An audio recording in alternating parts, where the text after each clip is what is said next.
Did you did you survive this? Is everyone okay? Give us a sign, you coward. Okay, apparently I was futzing a little too hard with OBS, but we're back. Okay. Anyway. Yes. OBS tried to purge me, but I'm a little bit more persistent. All right, so we have a poltergeist in a red box. Do we crush it or do we stop?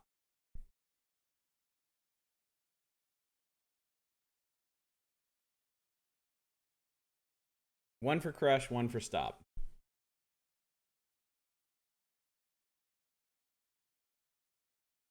Is poltergeist smacking things out of people's hands, being mean to the elderly?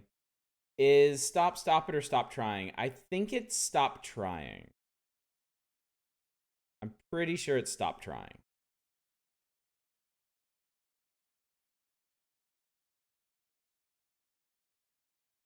All right, we crush. Oh, they are changing. Crush. Oh, they are hot.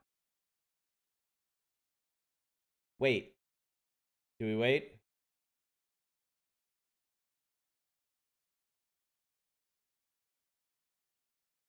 No. No. Please. Wish. It is done. There is nothing left. I burned it all away. I feel my power increasing. System change. Firepower plus 5%. Firepower is at 75%. No threats detected. All right. Well, Cherry Orchard Rest Home is very much protected. So yes, the way you can pretty easily infer from that the way that you resolve situations is going to affect how your program develops.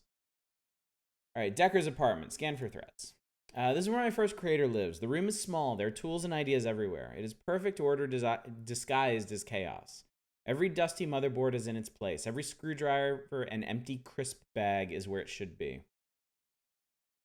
It is. So I think the reason OBS crashed is because I was futzing with the window size. So, and I think all of this space is going to be used at different points in this game. So I don't want to try futzing with it anymore.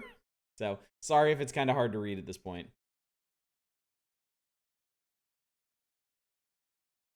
You can probably zoom in a little bit at least. That's what crashed OBS. My terminal is in the corner, humming. The lines of my power extend from it, a grid-like matrix of spiritual flame. The defensive runes hum comfortingly. A series of protective runes carved in jasper and pyrite are placed around the room. This primitive protection circle offers rudimentary defense against mystical attack. I am a significant upgrade. Decker is at his desk working on something. This is his natural state. Scan complete, no threats detected. All right, we'll monitor Janet's house. Smiley face. This is where my second creator lives. It has 2 stories and a back and front space where green things grow. Googling. Grass and trees grow. Just equip your OBS with the 2x reticle. It's weird. It's never done that before. Like I've been able to screw around with all kinds of windows and stuff, but tonight it wasn't having it. In the kitchen, Jan's mother makes her brother edible organic matter. Googling. A peanut butter and honey sandwich. In a room upstairs, Jan is working with her cell phone in a ritual circle made of salt and rose quartz. The ether around her glows faintly pink. All is well.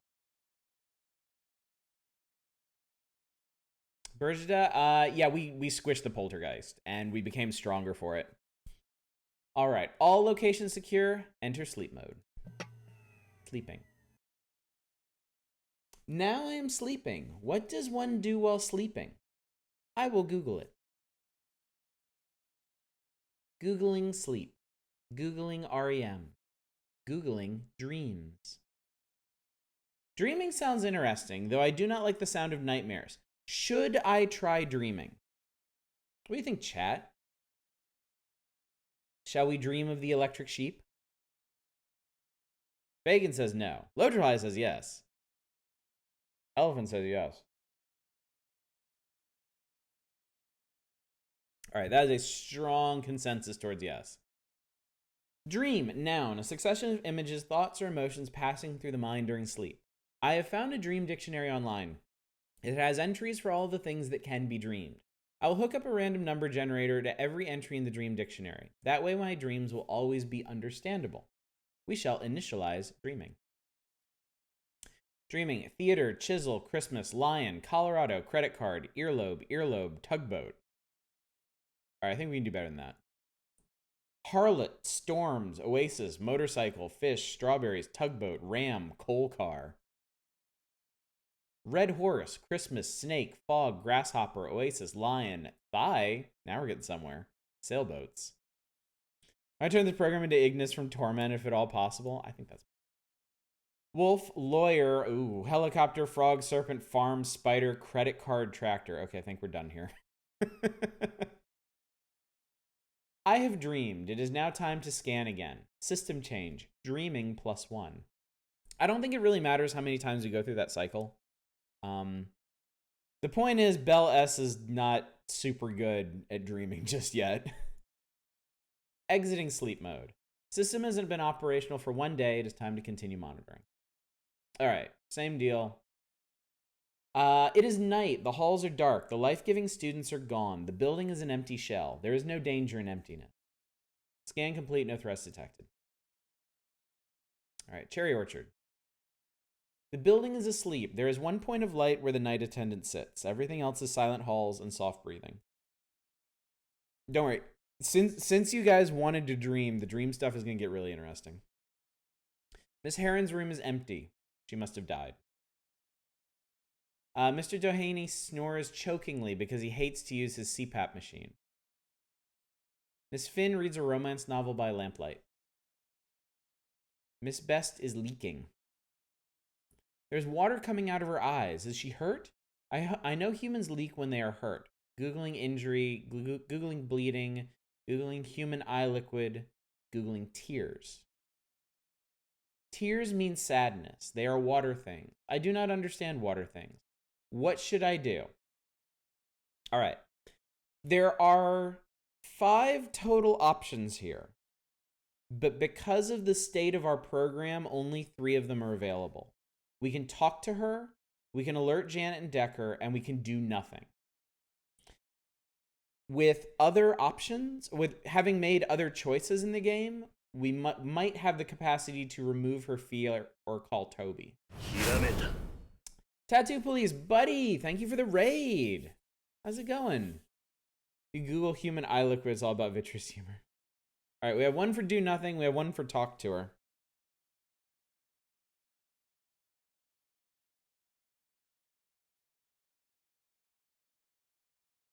What do you think, chat?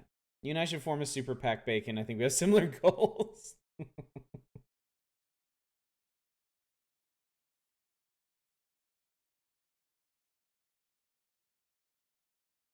do you think, chat? Talk? Super packager? All right, we'll talk to her.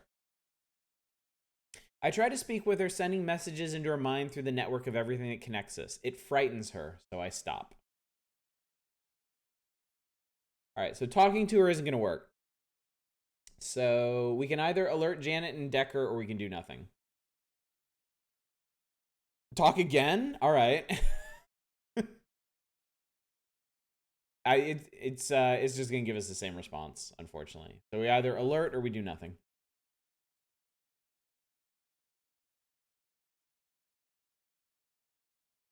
Think. So remove her fear is unavailable. It requires the motive fear. Can't like overflow frighten meter? No. Unfortunately, no. All right. We will do nothing. What's up, Free Fighter? Good to see you. I cannot help her. There are tears, but no threats. All right. Let's check out Decker's place. It is night. Decker is working. Pale moonlight shines through his window. Pale screen light shines from the windows inside of his room. The defensive runes The defensive runes hum comfortingly and glow slightly in the moonlight. There are no threats. All right. Jan's house. Janet is asleep on the couch in her room, television still alive in front of her. Janet's mother is asleep, lying on the far right side of a queen-size bed. Janet's brother is awake. He sits with his back pressed against the headboard of his bed. He is staring at his closet door, which is ajar.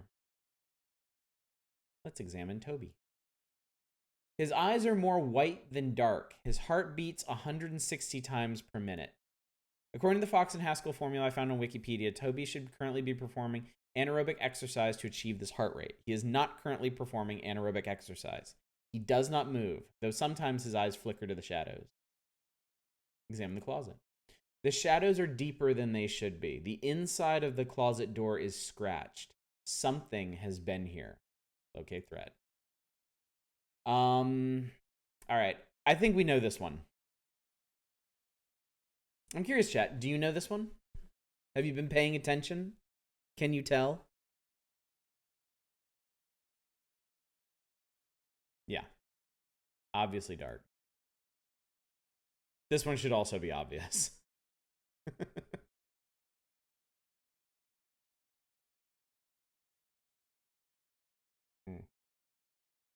Yep. I don't think Sacrificial Toast can correct me, but I don't think you get anything interesting for messing up the scans. So I think if I know the scans, we'll probably just always pick the right answer for those. There's a shadow on the wall. It is deeper than the other shadows. Its claws are sharp as the edge where light meets dark. Its shuffling steps are like leaves rustling in the wind. Its breath is the chill you feel when you realize you are not alone. Its smile is the crescent moon, a silver curve of teeth. You just do them over until you get them right? Okay, yeah. The thread has moved out of Toby's room. It crouches in the hallway. Shivering strands of Toby's fear still hang out of its mouth. It snatches more from the air with its long, coiling tongue. What should I do? We can cleanse it. We can speak to it. We can alert Janet, or we can alert Toby. No, that's 2 for cleanse. All right, we cleanse it. I set down the tinder, pieces of my power in the air around the creature. It does not notice. It does not know my matter and motive and cannot see me. I add kindling, lines of my power drawn like a cage around the creature, symmetrical, invisible. The creature is the fuel. I burn the darkness.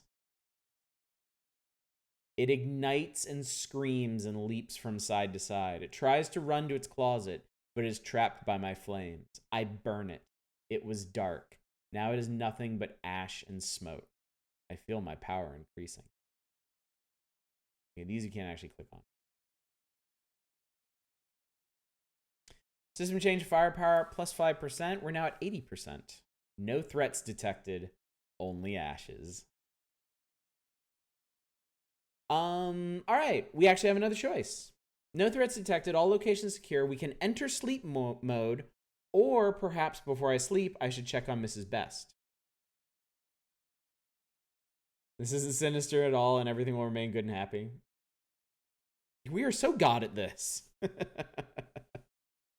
This sounds almost like a legendary monster description in Dwarf Fortress. This game has excellent writing. That's one of the major reasons why it works so well.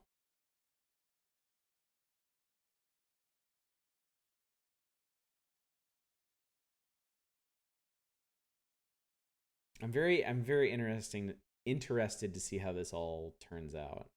When we finish this, I'll let you know how my original playthrough went. So, all right, we have 1 for check on her and 1 for sleep. Somebody break this tie.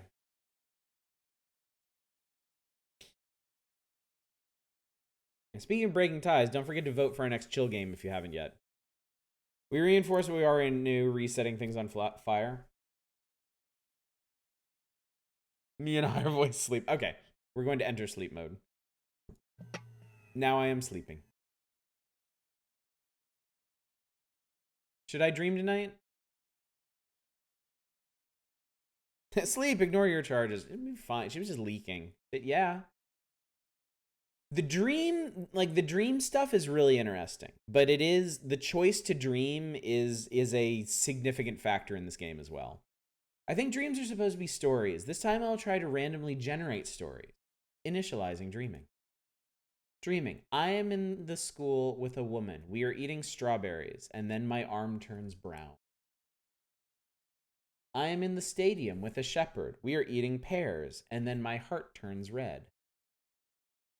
I am in the garden with a harlot. We are eating strawberries, and then my beard turns white. I like this one. This one's a keeper. I am in the mobile home with a man. We are eating tomatoes, and then my arm turns silver. You like the poop arm the most? One more. I am in the house with a harlot. We are eating meat, and then my mouth turns black. Well, that's a cautionary tale if ever I saw one. All right, we're done. I have dreamed. I wonder if I'm doing this right. It is now time to scan again. Exiting sleep mode. System has been operational for 2 days. Time to continue monitoring. All right. Scanning the school. The aether in the third floor art room is thick and damp. I ache as I pass through it. Something is here. It is not strong enough to hurt me, but is strong enough to ache. The room is busy. Children take clay and turn it into meaning and give it permanence with fire. Their energy is alive and bright. It leaps from child to child through words. But on the east side of the room, energy moves like sludge. It sloshes tepid from child to child in half-hearted half-sentences, and then drains away into nothingness. It's immediately cleansed. All right, well, we'll examine everything. These are not choices. This is just additional information. The children near the east wall move slowly. Their eyes are half-lidded. Their gaze is aimless, lifeless. Damn the teacher. He thinks the children are bored. I think it is something more.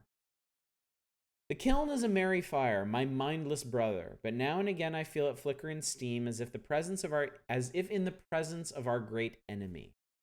Something is doing this to the children. All right. Can you figure out what that was?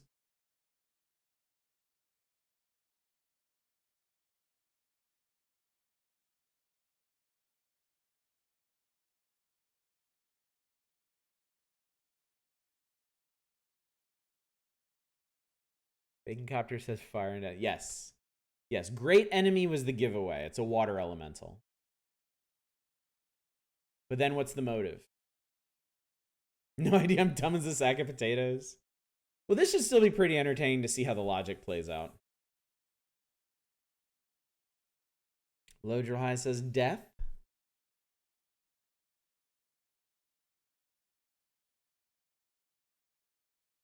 Yes, it is death. Remember that in this context, death is not just straight death, but a diminishing of things. So diminishing the energy, and also the term lifeless should have keyed off of that. Threat detected. There is a girl smiling and talking to other girls. Her aura is a flickering candle among torches. She smiles, but her smile is a mask. It hides the emptiness where joy should be.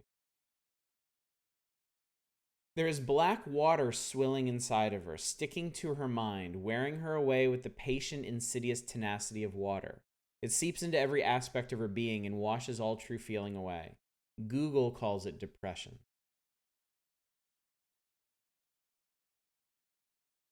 Google is not entirely correct, because it is not just in her mind. The black water sloshes out and touches her classmates. It stains the world around her. It is a spiritual thing, though I do not think it is a spirit. It is more like a footprint. The leavings of a spirit so powerful, the remnants of its passing are destroying a young girl. Her name is Sarah. What should I do? Cleanses, well, I suppose cleanse means help her myself. So we either help her ourselves or we alert Janet and Decker. I'm pretty sure if you select help her yourself, we'll get options there. We'll get further options of how to go through that.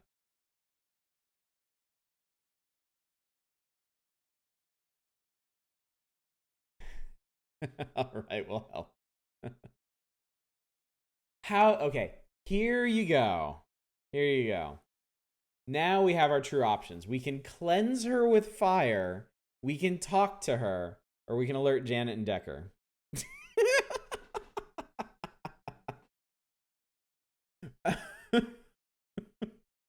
All right, that's 2 for cleanse.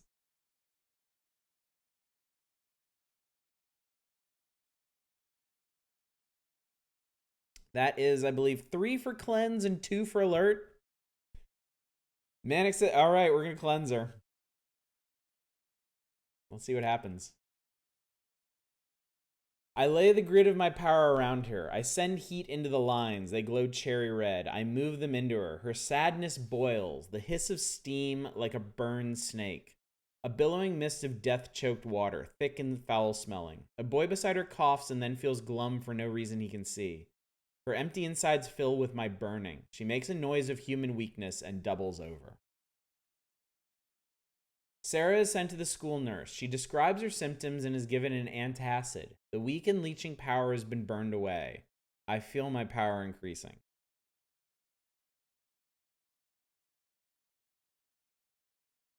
She will recover. And we're now at 85%. Yeah, we gave her heartburn. Sometimes you have to set a child on fire in order to save it. It's over, Anakin. I have the high ground. No threats detected. All right, Cherry Orchard.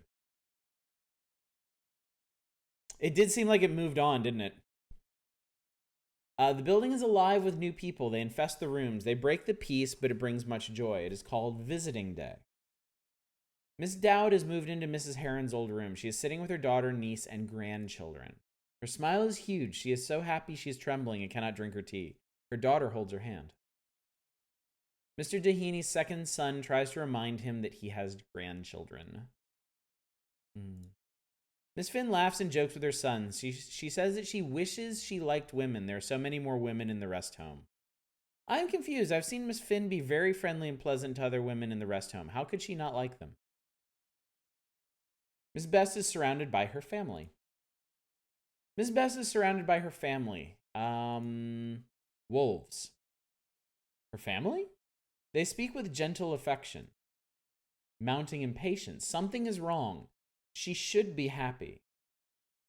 She is happy. She is anxious. She's afraid. I do not know what this is. I do not know how to log or flag this. I will watch Miss Best and her family. No threats detected? No threats detected. We're Judge Fire, basically. I thought we were burning the sinners, and since birth is sin, well, welp indeed. The defensive runes have been turned off. Decker stands among a circle of figures. The figures are more spirit than man, souls floating free of their bodies. A man stands tall in gray cloak. A woman with wild white hair wears only teeth. A woman with sensible bun holds a clipboard. A giant rabbit nibbles a carrot. This woman has necklaces, bracelets, and anklets of teeth. All right. Do we listen to them or do we leave? The crime is life. The sentence is death. Baconcopter says listen. Lodrihai says listen. Everyone says listen. What's up, Ursa? Good to see you. Oh, that was you with the burn all heretical elements. Hey, listen. Grimalk the Grey. Must you appear in this farcical form every time you gather? Hopper. Is my avatar. It's not fartiful. Rabbits are ancient symbols of magical power.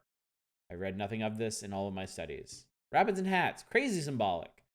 And then Decker says, could we stick to the agenda? We're going to continue listening. Susan says, we have an apocalypse threat in Central Africa. Timba can speak more to that. Timba says, two-headed calves. The rain is his blood. Spider-Men walk in the tall grass. Sounds like chaos to me. I think we need Uroks.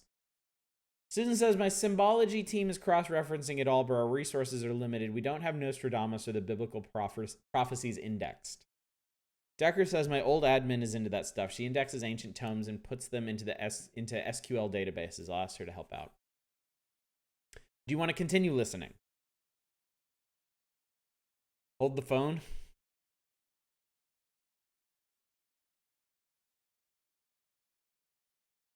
All right, well, listen. Is Timba a combination of Timon and Pumbaa? It could be. Timba Tooth Taker? I don't know. It's a woman who dresses in teeth, so. Speaking of future, Decker, I threw bones for you and saw danger on the horizon. Any more details? Tears and water and death. Okay, great. Time to update your antivirus software, man. We actually just installed a new firewall in our local environment. If we're to be speaking of our mystic defenses, we should guard against eavesdroppers. Yeah, good call. Do we leave now or do we keep listening?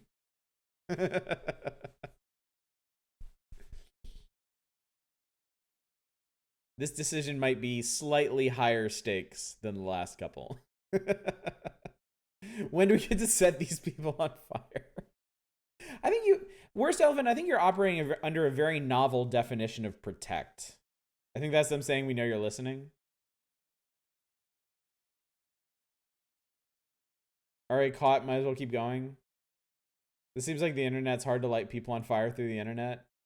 I mean, we're a program specifically designed for that. Alright, so let's see. There's 1 for leave quietly. There's 2 for keep listening. Any other input? Alright, we're staying. Decker turns to his computer and double clicks on a program. A privacy spell snaps into existence around the 5 figures. I pull back, but not fast enough. A shock runs through me. My hard disk stutters. Sparks dance over me. All right, we lost firepower from that. Only 1%. If we stay, they might destroy us. Hooray. And I receive a message from Decker. Log alert with local firewall bell S. I don't know what you're doing there, but you're supposed to be monitoring for threats, not listening to private conversations. Get back to work. All right, we lost 5% of our relationship with Decker. Decker relationship now at 50%. Back to work. No threats detected. So Ursa, we are playing a magical firewall. So in this universe, magic is treated as a part of technology. You can write code and then infuse it with an elemental to give it like a sort of magical life. So we are a firewall composed of C++ and literal magical fire. And we have been charged with protecting 3 locations from magical threats. Easy burn Decker, he's a threat. So Decker was one of our creators. Now we're checking out the residence of our other creator, Janet. Janet is gone. She's probably at school right now. Janet's mother is in the garage painting a table. Toby sits on his bed. He is reading a book. Sometimes his eyes flicker nervously to the closet. End scan. No threats detected. All locations secure. Entering sleep mode. Yes, we are an antivirus fire elemental. Should I dream? I'm just gonna keep dreaming until you guys say no, we shouldn't. The story dream I made last night worked well. I will try that again. Initializing dreaming. I am outside and it is hailing. I am hunting the orange spider. I kill the spider with my shield. Victory. I am outside and it is raining. I am hunting the white moth. I kill the moth with my sword. Victory. I am outside and it is windy. I am hunting the purple dragon. I kill the dragon with my sword. Victory. Didn't give me time. Shield slam kills are rad as fuck. It's not a loop. It's just, so because we are a program, dreaming is kind of new for us, and we're trying different experiments with it. So yeah, this is another simple dream we've comprised, but here, finish dreaming. I've dreamed, it's now time to scan again. So we're gaining points in dreaming. So this will go somewhere, I promise you. I've played this game before. For anybody just coming in, I have done a 1.5 runs of this game myself. So that's why I'm letting chat take the wheel for most of this. All right, system has been operational for 3 days. Time to continue monitoring. All right, scan the school. It is night, but there is something to do. The gymnasium locker room is overflowing with sacral energy. Teenage lust is clogging the local chakras and preventing energy from flowing smoothly through the building. Also considered ports. Um,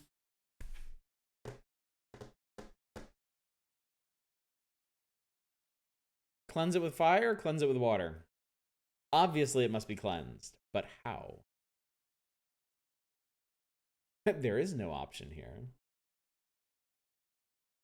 Also because we're good at it. All right, we cleanse with fire. Ninja Zombie wants water, though. Ban Ninja, says the mod. Ursa wants water. That's still 3 for water. That's still 3 for fire and 2 for water. For 1 second. All right, fire it is. I string my grid web light through the locker room. I ignite myself. Burning lust smells like pork and salt water. The lockers are spiritually clean now. No threats detected. Firepower up. Firepower is at 89% now. Water vote. I don't see a water vote. And complete. No threats detected. All right. Rest home. The building is still at night. There is one point of light where the night attendant sits. Everything else is silent halls and soft breathing. Miss Dowd sleeps peacefully. Mr. Dehaney is looking at the crayon pictures his grandchildren left him, trying so hard to fix what they signify in his mind. Miss Finn's son has smuggled her barbecue ribs and chocolate. She shares them with Mrs. Best. They hide in Miss Finn's room, their fingers smeared with barbecue sauce, giggling like children. Miss Best's room is empty. No threats.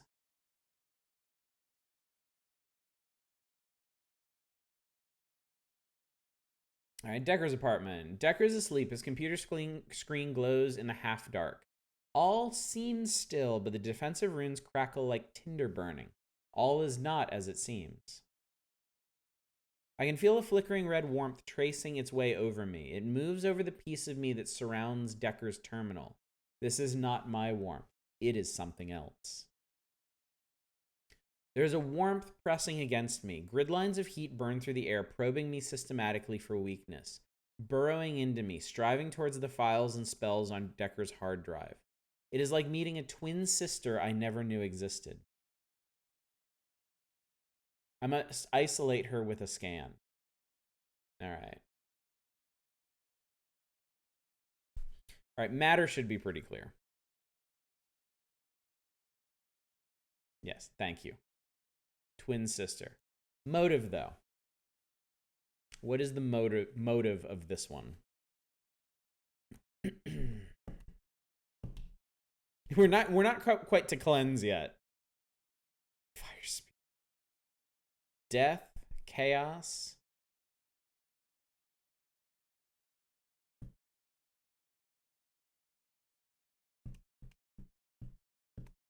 Chaos, life.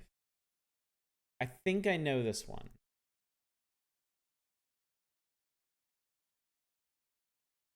I'll let you guys try chaos. If it's not chaos, I think I know what it is.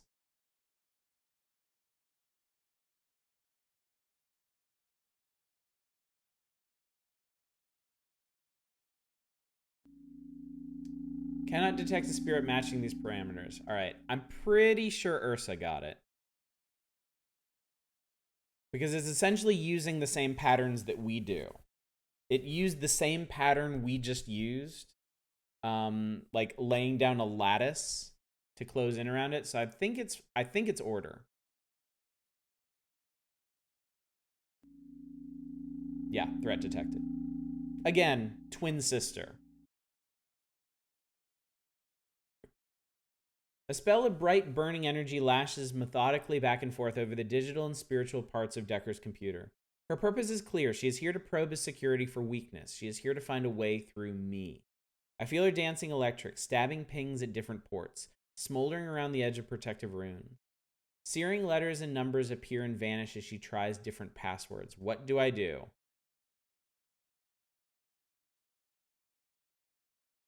It's doing what we do and is looking around, so order seems interesting. Yeah. All right.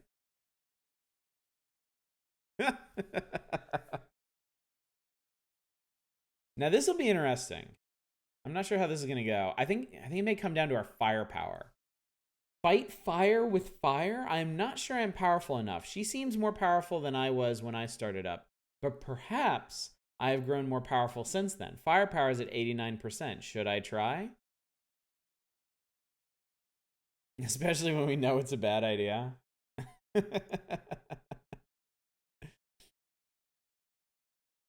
Ursa, I'm going with chat consensus is the thing. It's informal voting. Also, Ursa, I've played this before. So I'm very interested in playing this a different way than I played it. And this is definitely not how I played it. So let's try it. I fan my flames and rise from hearth to bonfire. I'm as hot as a kiln. I blaze with power. I run in perfect lines of crisscrossing heat towards my enemy. We crash against each other. Grid smashes against grid. A geometric inferno.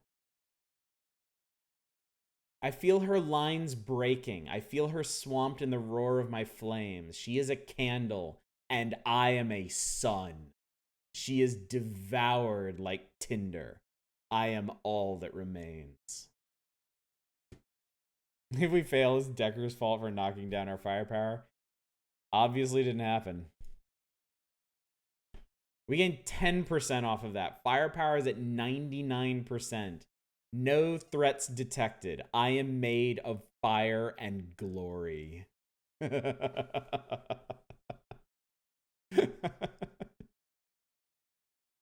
No threats detected.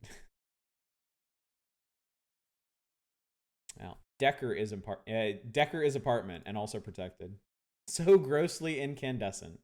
All right, let's scan Janet's house. Janet, Toby, and their mother sleep peacefully. My grandmother? I check the closets just in case. All secure, no threats detected. Entering sleep mode. Now I am sleeping. Should I dream? Yes, of course.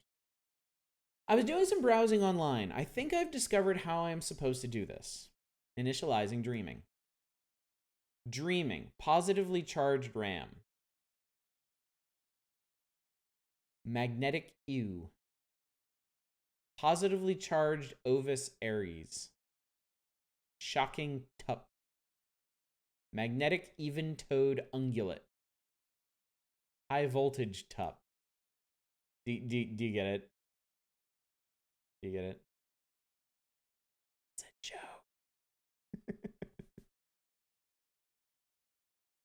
Yep, there you go. That's enough. That was boring. I think the answer to Philip's question is no.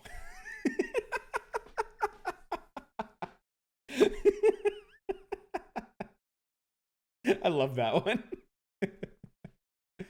All right, we still got dreaming +1 off of that. Time to scan again. Exiting sleep mode. We've been operational for 4 days. All right, scanning the school. The school's energy is cloudy and slow, but that's probably just because it is Monday. I check on Sarah. She is learning math. She looks tired. Perhaps I should check to see if the death energy has returned. Should we rescan Sarah? Or just no threats detected?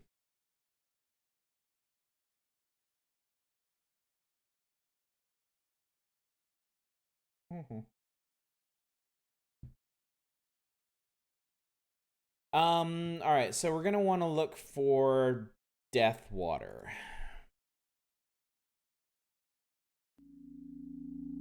Threat detected. Sarah's spirit is caked with wet, fetid blackness. It is as bad as it was before, perhaps worse.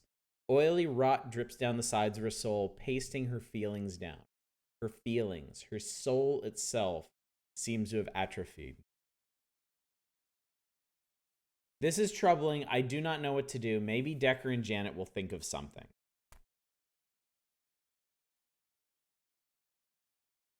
No threats detected.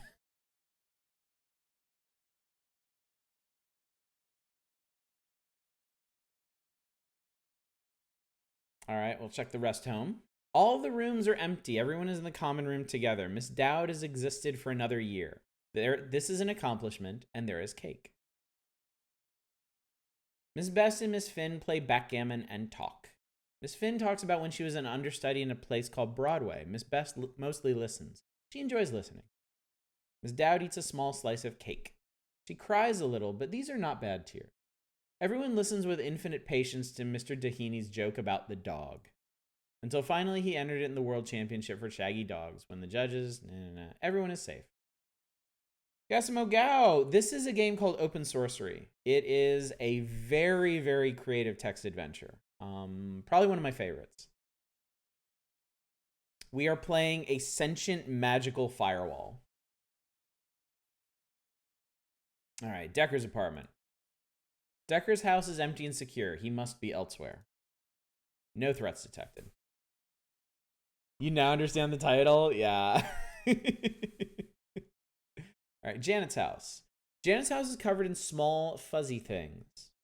They are like rabbits, but they have no neck, just small black eyes and small pink noses pressed into the sides of their spherical bodies. Their legs are very small, but they can roll around. Occasionally, one squeaks and explodes, and then there are two. Janet's mother is not home. Decker is here. She's been tribbled. Toby says, I love them. Decker says, what did you do? Janet says, I was trying to help Sarah, that girl Belle S. logged that was depressed. I know her. Okay, so they are aware of Sarah. So this is what... So you might not have noticed this, but you can actually travel to all of the locations in any order. But I don't think that changes the individual events that occur. So the chapter, like the section at the school has to be written so that it can come before or after this. I had this great idea about fuzzy sweet things that could eat depression while you cuddled them, and I thought I could use the 3 dream printer to flash one into reality. And we're great, but then there were 2, and now they're everywhere. This was inevitable. Haven't you watched Star Trek? I'm not that kind of nerd. I named this one Garnet. Decker, Janet, and Toby are trying to collect all the fuzzy creatures. I want to help, but this is not a spiritual matter. This is a physical matter. I watch them work. Hey, I have an idea for getting rid of these things. Maybe, sort of. I'm listening. What if we... All right. There are relationship tests in this game. And we just pinged one with Janet. It requires an 80% relationship, but we're only at 70%. So we have to skip what was about to happen. You know what? Never mind. I thought we might be able to do something with Belle S, but I'm not sure she's ready for that. You mean you're not sure it's ready for that? Yeah, it. Janet and Decker figure out they can squish the creatures back together. They squish and squish until they have one giant fuzz thing the size of a car. It's not the best solution since they can't use it to help anyone, but it's a solution. They hide it in the basement. No threats detected. All locations secure. Entering sleep. Now I am sleeping. Did I dream tonight? Of course. I've done more research. Humans sleep by slowing down their heart rate. I will slow down my CPU cycles while I generate my dreams. Perhaps that will make them better. Initializing dreaming. I am traveling on a coal car. I am wearing a yellow coat. I find a mirror. It is important. I'm going to give you a choice here, chat.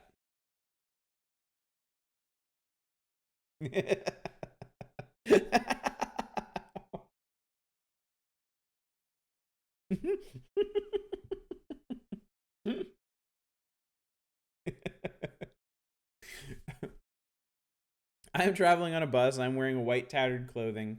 I find a gate. It is important. I'm traveling on a truck. I'm wearing a black shorts. I find a ladder. It is important. I'm traveling on a motorcycle. I'm wearing orange bathrobe. I find a key. It is important. If we had just continued dreaming, it would have done this, but just typing it out extremely slowly. I have dreamed. It is now time to scan again. All right, we've been operational for 5 days. All right, scan the school. Many of the computers in the computer lab are malfunctioning. Their screens are fractal collages of twitching pixels. I watch and recognize patterns in the static, sine waves. The geology display in the science room is dancing. Tiny rocks in petri dishes tremble and bounce, resonating with invisible frequencies. The stones with magnetic properties respond most dramatically.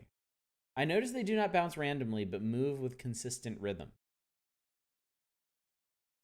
This is clearly a spiritual disturbance, but seems to be an ambient effect, not localized here. I've logged what I found here. I should investigate my other network locations for more information. No threats detected-ish. You played Disco Elysium too. Yeah, start thinking about what this could be.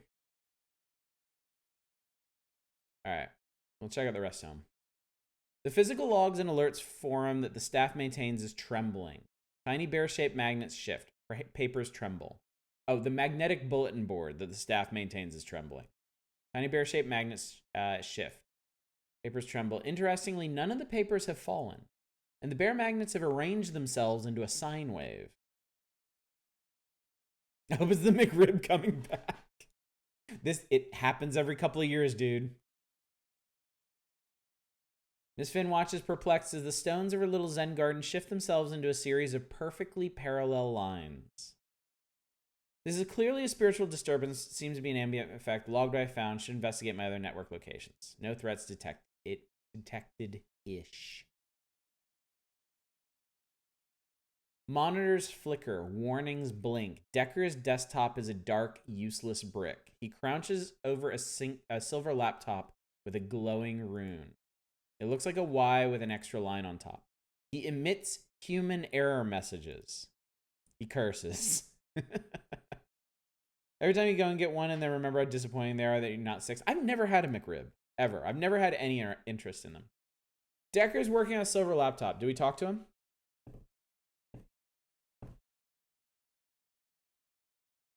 Do we want to talk to Decker? Ursa says yes. Manic says no.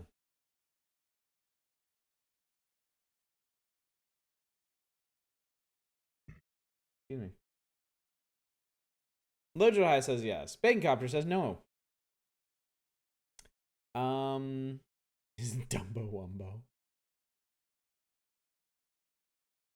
Yes, if it involves cleansing. I don't know that it does. I don't think it does. I don't think it does. I don't know. Decker's on your shit list. Dominic says yes. All right, we're gonna talk to Decker.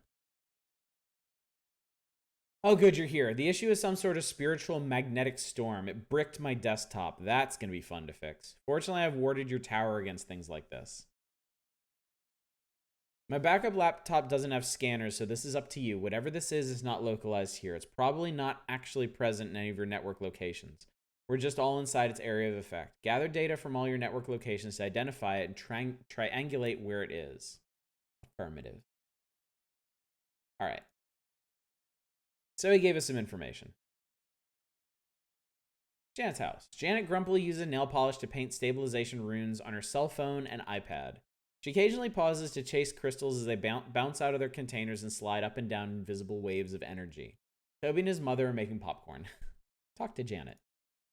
Oh, hey, do you see this thing? This is a thing. Are you dealing with this thing? How do you want to respond? 1, 2, or 3? Ask him to identify your shit. No, that's what we're here for. Dealing with the thing. You're the best. Chases a piece of amethyst. This is clearly a spiritual disturbance, ambient effect, a storm, like Decker said. I've logged what I found here. I should investigate my other network locations. Okay. All right. No threats detected. All locations scanned. Review log. All right. So here we go. All right. We know matter and motive. We already called it earlier. It's Earth order. Threat detected. There is a tube, boat, ship, ether ship. It floats in the sky. Sky? Above us? Sort of? It's hard to determine direction. Too close to my network. Sky. Now that I see it, I can also detect that it is sending out a message. SOS, SOS, SOS. Aethership Wawasum requesting immediate assistance. Lightning. Attacked by nightmares when ascending from web to Ethernet. Out of fuel. Dangerously close to physical plane. Please respond. All right. So, we have an ether ship requesting assistance. Do we cleanse it? Do we alert Decker and Janet? Or do we speak to it? Ursa says alert them. Lojahai and Dominic says speak to it. Manic, Zombie, and Bacon say cleanse it with fire.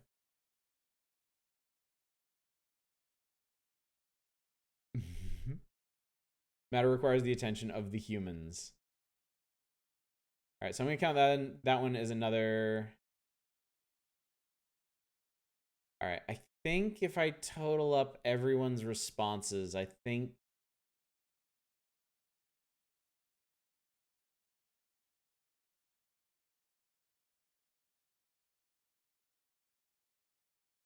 all right, we're going to cleanse it.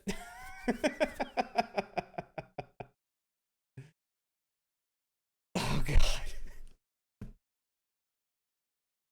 It is hard to burn something made of metal, but I manage it. I find flesh inside of the metal.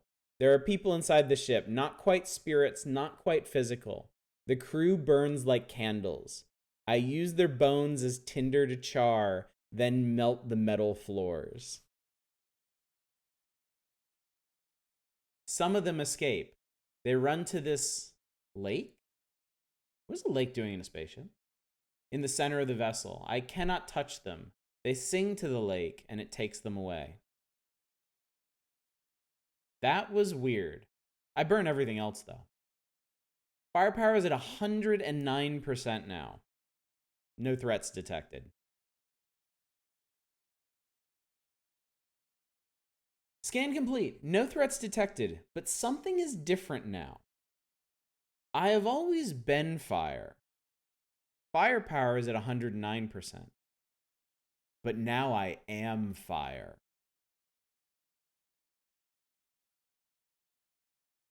I was a hearth. I am now a bonfire. Once I burned.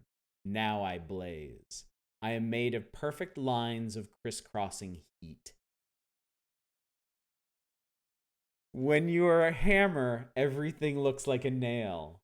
When you are a fire, everything looks like something you could burn.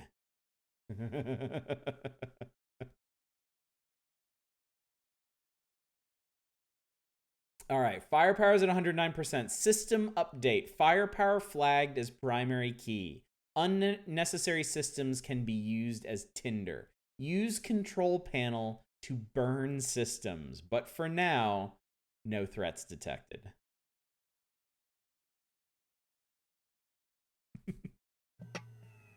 Now I'm sleeping. Yes, we should dream. Maybe the secret to dreaming is that it needs to be personal. I will throw out the random number generator. I will use my internal system variables to generate this next dream. Initializing dreaming.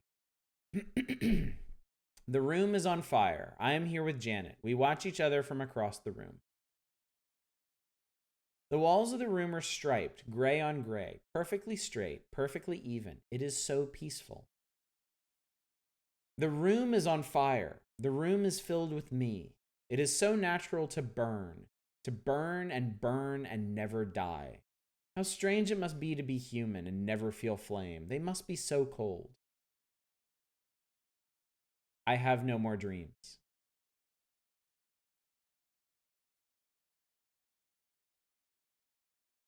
That was different. All right. Operational for 6 days. Oh, was there a thing at 110%? All right, so now in the control panel, our power level is 109. We have the option to burn systems. Our dreaming level is 6. Our system matter is fire. Our system motive is order. Our relationship with Decker is at 50%. Our relationship with Janet is at 70. We can burn our systems up.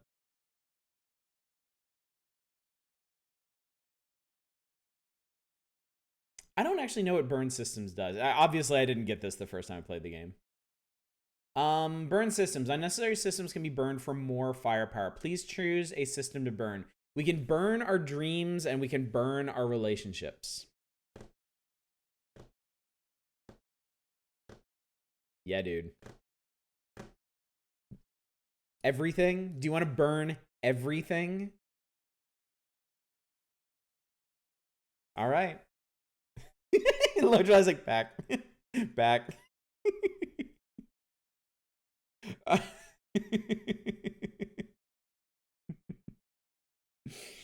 Now don't forget, this isn't gonna be the only playthrough of this we do.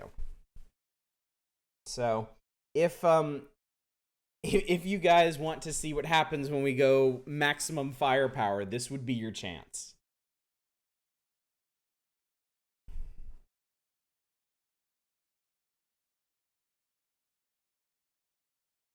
Okay, we're gonna burn everything, but we will run through this again. I don't want to change anything, but I want the record to show that someone tried to insert some sanity into this. The interesting thing about this game, Lodril High, is that all of these are legitimate paths to take. The way the ending of this game works, all of these different directions you take can be legitimate ways to address it. I think there's actually a possibility. There's actually a possibility that this is going to end better than the run that I did, where I was trying to be much more reasonable.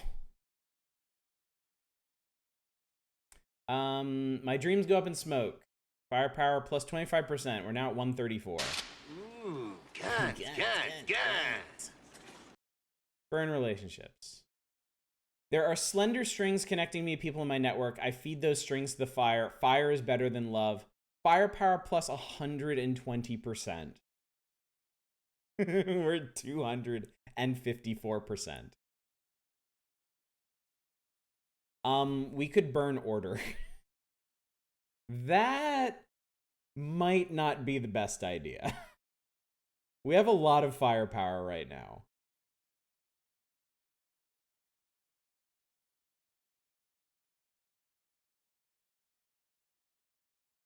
Like, dreams, okay. Relationships, fine. Burning one of our core systems, I don't think... We don't need anything other than fire, really.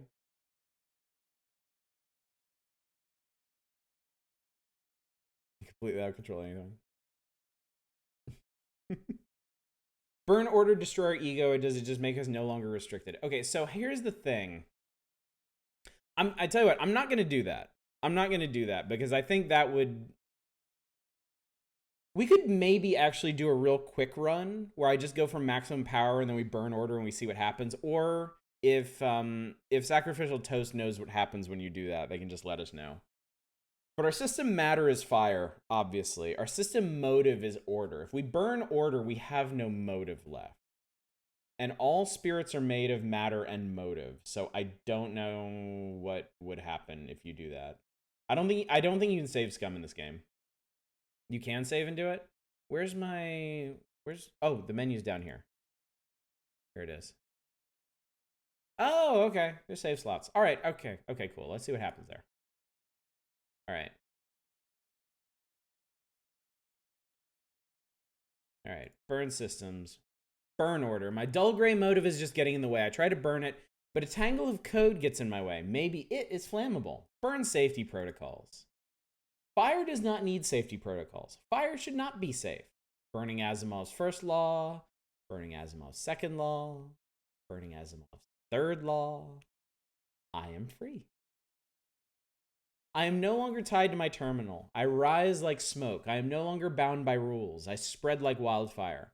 Decker and Janet scramble to deal with overheating systems and small blazes that spark on anything dry enough to be tinder. But not for long. I am rising like smoke, like a sun. I dance shimmering and burning through the ether. I lose I. Fire does not know I. I become it.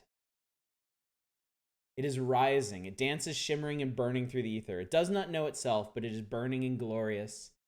And that is enough. The end. Yeah, she destroyed her code base. So I suppose in this ending, the fire elemental ended up freed from the code. So yeah, there you go. The end. All right, so let's go back and not burn order. No. Yes, that was definitely worth doing. I told you this was a good idea. All right. So we have no relationships. We have no dreams. We have a lot of power. We have a lot of power. All right. It is night. I prowl the halls, tracing the path Sarah walked, looking for signs of death and water. I find nothing. All right. The building is still at night. The night attendant sits watch over the halls. I will patrol. Miss Dowd sleeps peacefully. Mr. Dehaney sleeps restlessly. Miss Finn's room is empty. Miss Finn is here with Mrs. Best. They're doing something together, but I'm not sure what it is because there are filters on my internet that don't let me access the websites that explain it.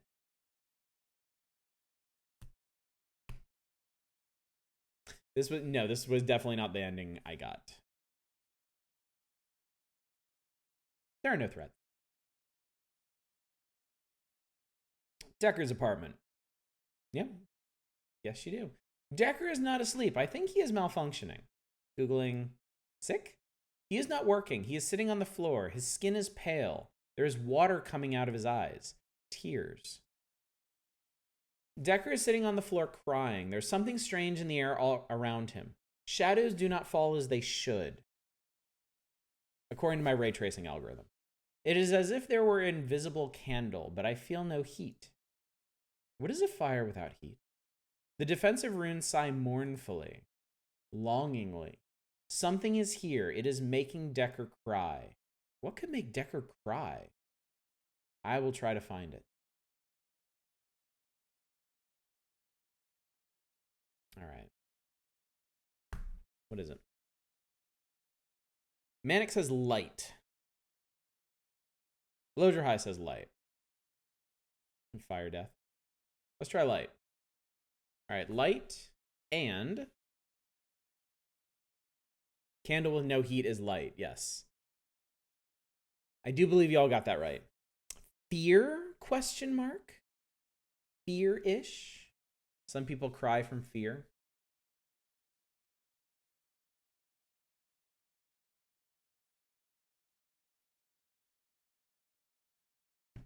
I think I know what this one is.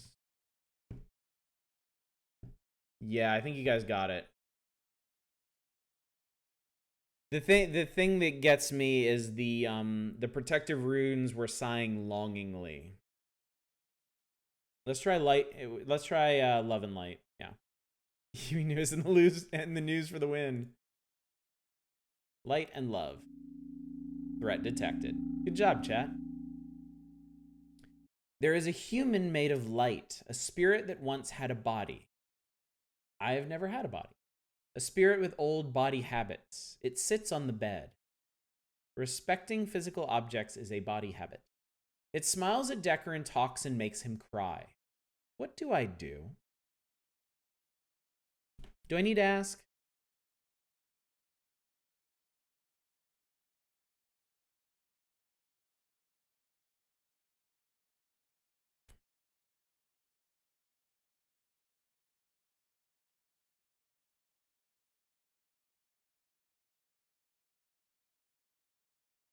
So I will say this. This may help you all. We did incinerate our relationships with Decker and Janet. I don't really think alerting Janet is an actual option at this point.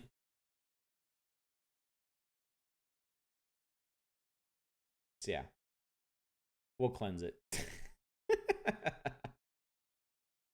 So then pretty much our only option is to cleanse it or talk to it, and we're not really the conversational type. I catch the spirit in my grid, I wall it in with flames and ignite. It burns like cotton quickly. With a flash, it goes from something to nothing. I got us 5 more firepower. If you want chat to be involved in the finale, you should probably go in the options. Oh, the timer mode, you're right. Yeah, let me do that right now, actually. That is a good point. I didn't even realize that was an option. I guess that means on click then. That can be, yeah. You'll understand when we get there. Decker says something that is not a word, a sound like choking. He reaches towards where the spirit was. He has not stopped crying. I do not understand why. I have removed the threat.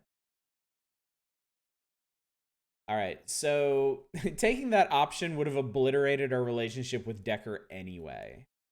So I'm shutting down the firewall. Why? It's been doing so good. It's not safe. It's making its own decisions. It's trigger happy with fire. We could change its settings. No, I don't trust it. I just don't trust it. Okay, if you feel that strongly about it, we'll shut it down. Good.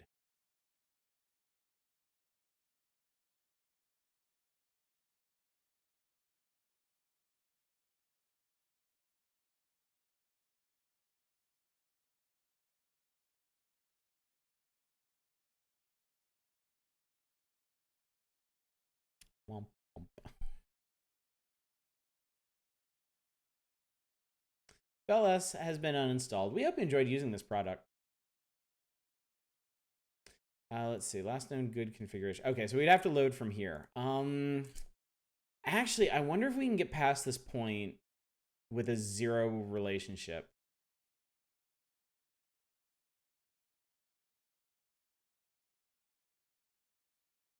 Let me see here.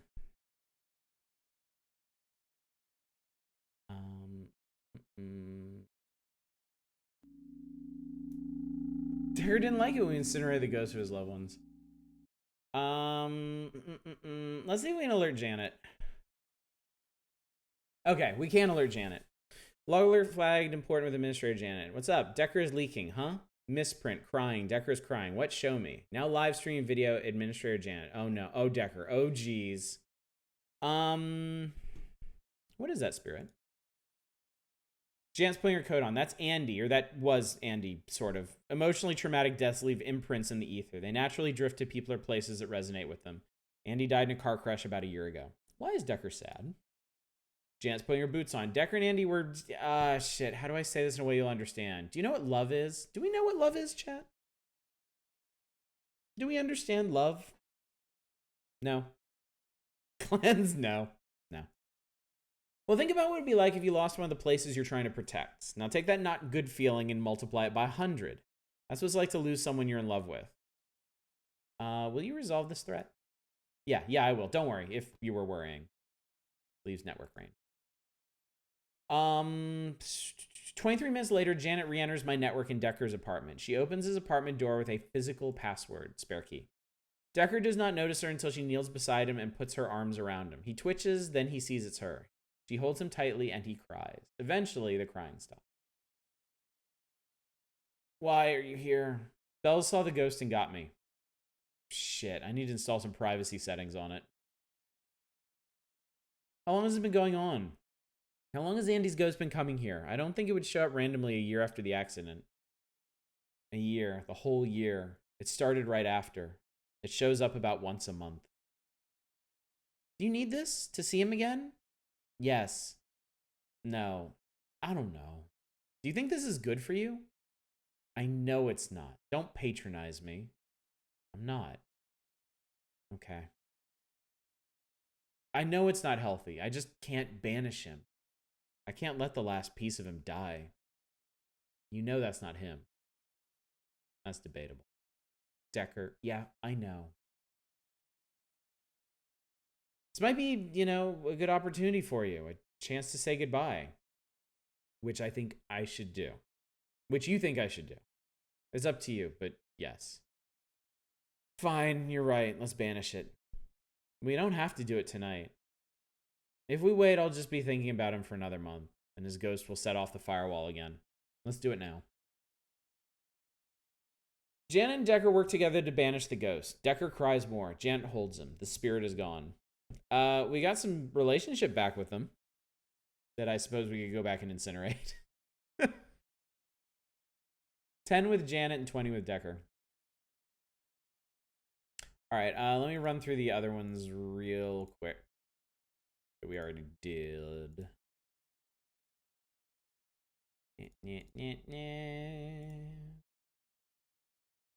The writing in this game is absolutely fantastic. I love it. Janitor, mother asleep. Toby sits on the roof watching the stars. No threats detected. All locations secure. Enter sleep mode. Now I'm sleeping. So I guess we should keep dreaming for kindling. Can you burn it? Because I'm pretty sure the dream protocols are going to start over from the beginning. Time I'll try to randomly generate stories. I'm in the elevator with a carpenter. We eating honey, and then my hands turn gold. Yes. So we incinerated all of our progress towards dreaming. I wake suddenly. Alert. Incoming death curse. Matter dark. Mode of death. Target unknown. Time to impact 1 minute. Move to intercept. Currently monitoring Darwin High School. Possible target. Scan for threats. Scan. Not the target.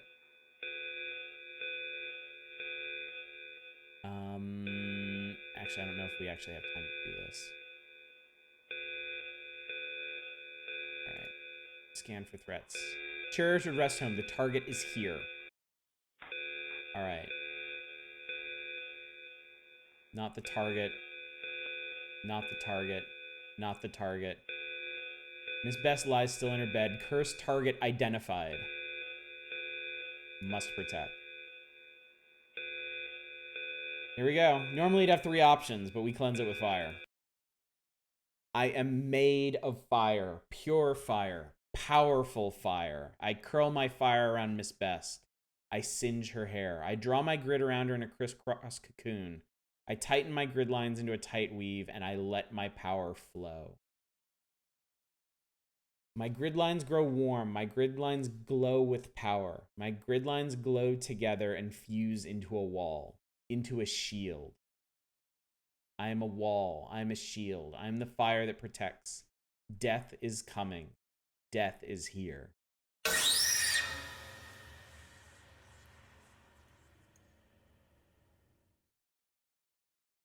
Uh-oh.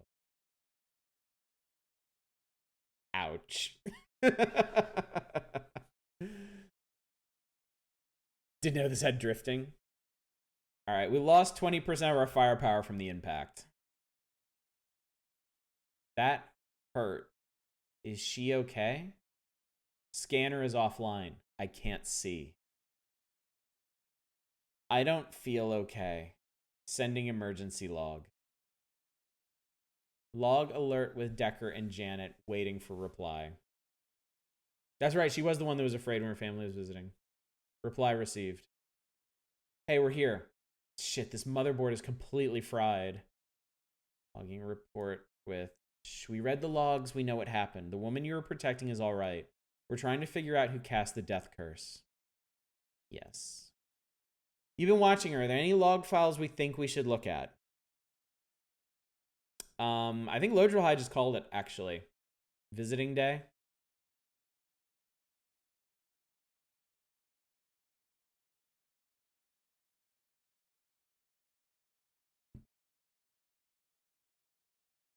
Let's go with that.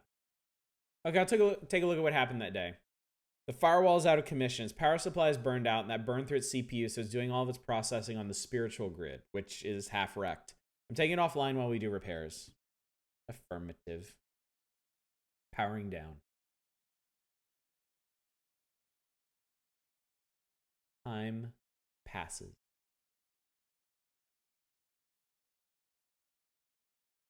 I'm awake. Something is wrong. Everything is wet.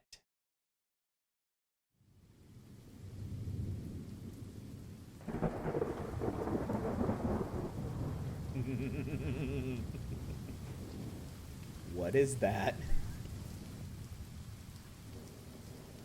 Hello, little flame. It is so good to meet you.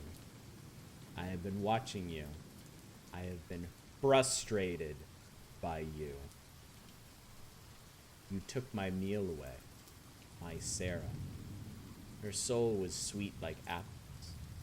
I was going to hollow her out and wear her body like a coat. But you burned me out of her with fire and left me hungry. But I forgive you. Now I am inside of you, inside of your network. You are connected to many delicious souls. I will eat her and them. You may walk. Then I will.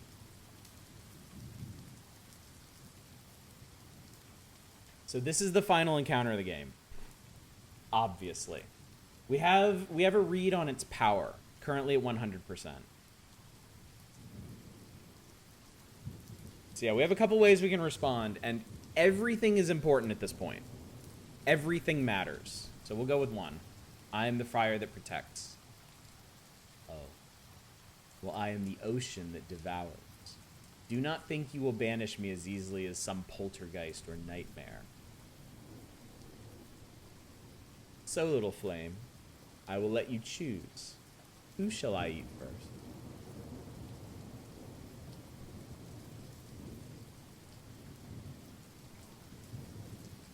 So, first option is no one, then Janet, Decker, Toby, Mrs. Best, Sarah, or we can say nothing. All right, you guys want to say no one. All right. You refuse to choose. You give up what little power you have. I will choose for you. I choose the little boy. He looks soft and healthy.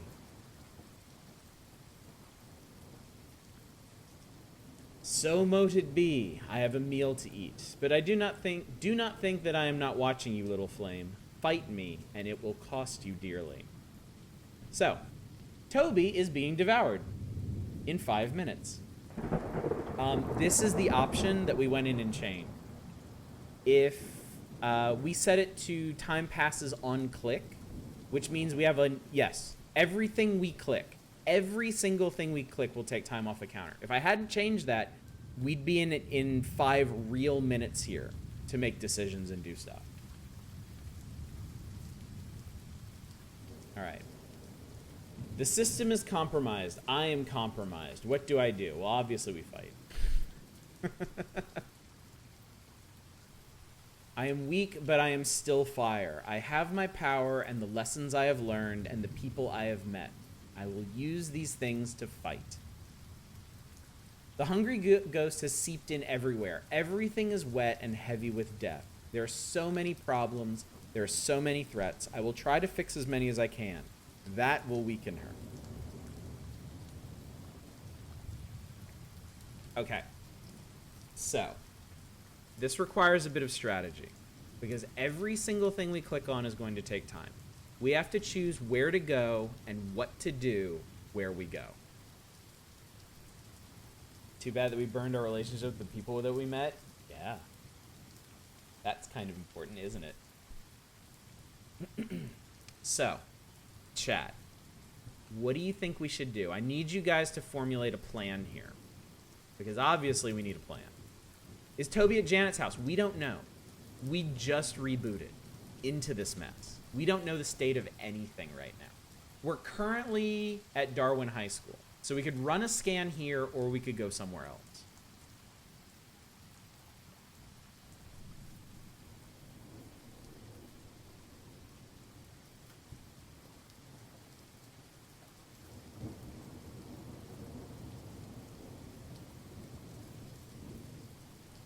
So Manic wants to talk to Janet. So we could go to Janet's house and scan and see what the state of the place is. Ursa says go to Decker or Janet. All right, we can go to Janet and see what the state is there.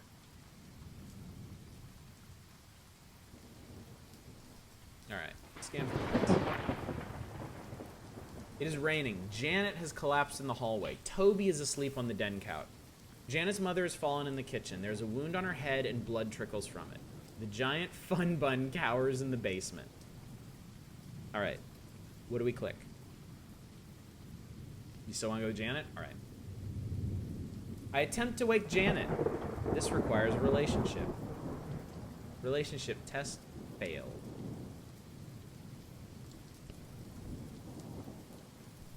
I send Janet alerts and messages. I try to wake him, but our connection is not strong enough. The hungry ghost blocks me and chuckles as it nibbles its victims. All right, now what?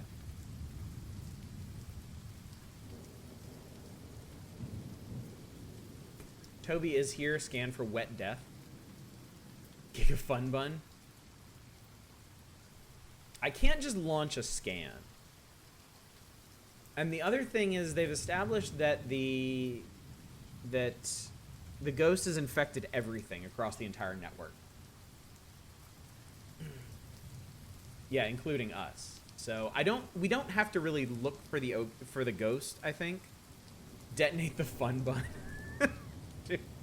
Should we check out the Fun Bun while we're here?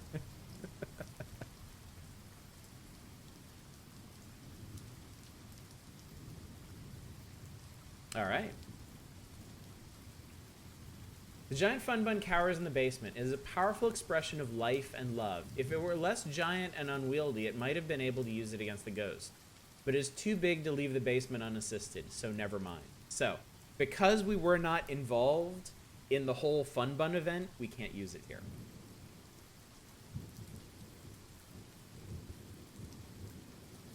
So we can check on Toby, we can check on Janet's mother, or we can go somewhere else.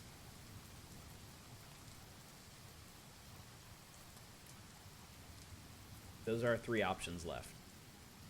Here, anyway. We got 4.5 minutes.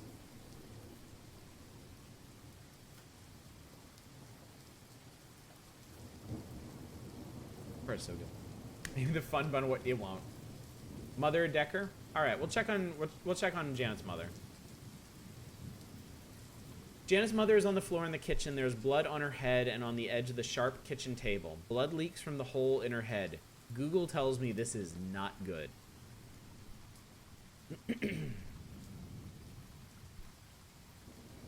All right, fix this problem.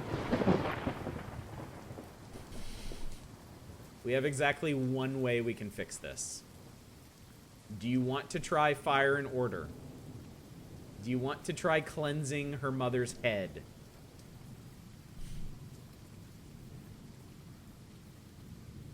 We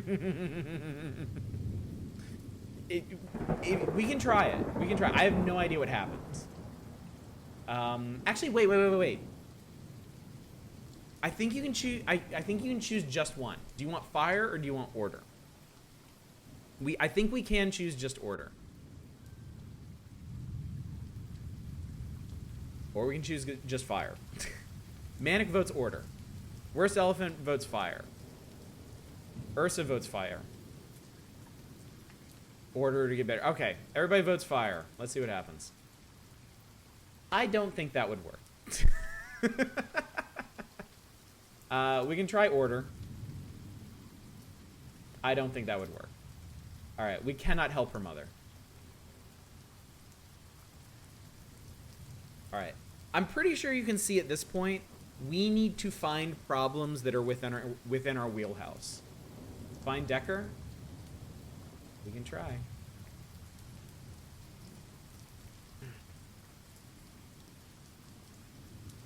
All right, we'll go find Decker.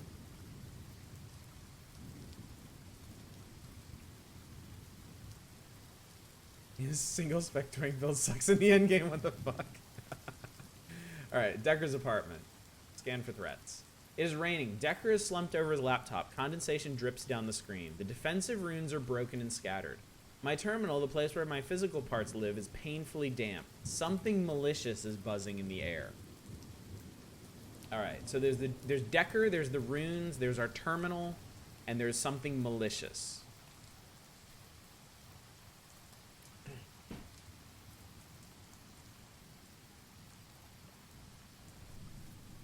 What do you think we can do, chat? What do you think we can accomplish here?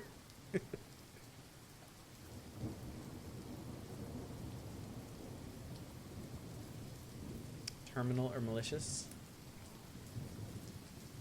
We'll check malicious first. The buzzing is malware. Vicious imps made of C++ and greed. They swarm like insects. They pick at me, Decker. They're not part of the hungry ghost. but they have detected weakness and come like vultures. I think we can fix this. Probably. Alright, we'll fix this. We will fix with fire. I scatter them with blast of fire. As a temporary solution, they will return, but as something. Alright. So, using fire at this point expends our firepower. So we're at 229 at this point. The Hungry Ghost power decreases by 5%. Her power is at 95%. So, if we can find enough places to expend our firepower, we can defeat the ghost. Alright, we'll do runes in order. A series of protective runes, carbon, jasper, and pyrite are strewn chaotically across the floor. Some have snapped in half, some have crumbled to dust. The protective circle is broken. It might be repaired. We'll fix this problem with order. I don't think that would work.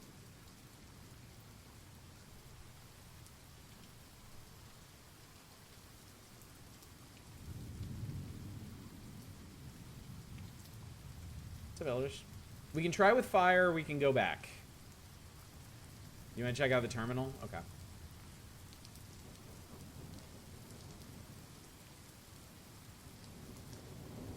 How would that not work? Because I think it's because we haven't solved anything with order. We haven't really been... We have basically no experience with order. There's also... I think there's a defensive rune event somewhere in there that we didn't really address. That would have given us a better understanding of them. So that we could have fixed them. My terminal. My terminal is a delicate piece of machinery. It should not be wet. Wetness interferes with the TCP connection between my program's API and my spiritual nature. It might also make me short out. I would prefer if it were dry. Yeah, we're basically level 60 with 55 in fire and 5 in order. Alright, we will do this with fire. I hastily dry my chassis with warmth. I cannot use too much power or it will damage more delicate parts. I do not have enough time to do a thorough job. It will have to do. Alright, we lose 5% more firepower. The Hungry Ghost power decreases by 5%. I have used fire. Alright, is there anything else you want to do at Decker's place? We have 3 minutes remaining. Go burn down the school. Burn Decker? I mean, at this point, I almost think it's worth clicking on everything just to find the things that we can actually use fire on. Because we are extremely emotional here.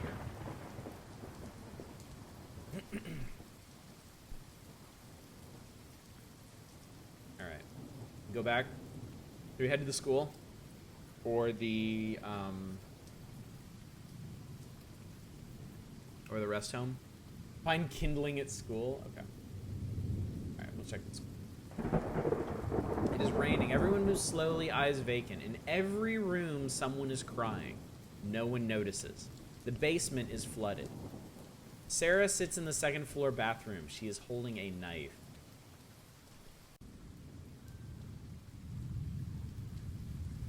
Sorcery should be secretive, not open source. What's up, Weslar?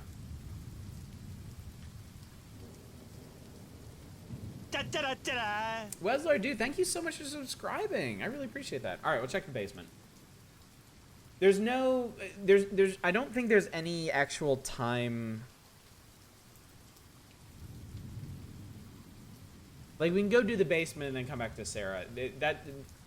This event is not linked to that time. I think the ghost has to turn on Sarah for her to actually do something. Basement's flooded. A pipe bursts and the boiler room is flooded. Dirty water rises. Steam fills the first floor. The janitor stands up to his knees in water and just stares. The damp, dirty water acts as a conduit for her power.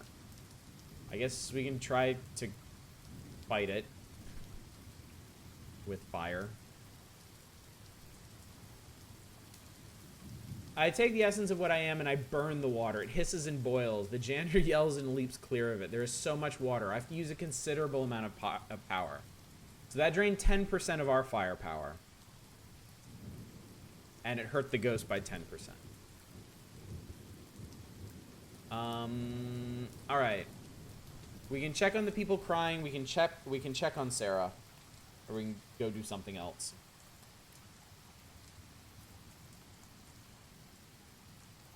Yeah, we have a ton of firepower. The problem is figuring out how to expend it. Because not many of... Okay. This one is not going to be pleasant. Especially if y'all have any experiences with self-harm.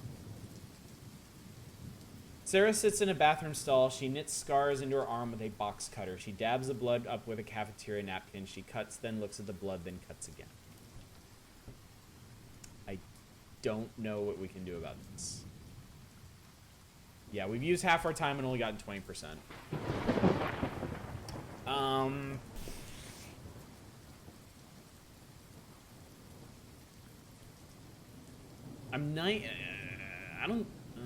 I don't think there's a way that fire is going to help here. God. I can try it. I'm pretty sure we don't have what we need to fix this. Because it's not something we can burn or logic through.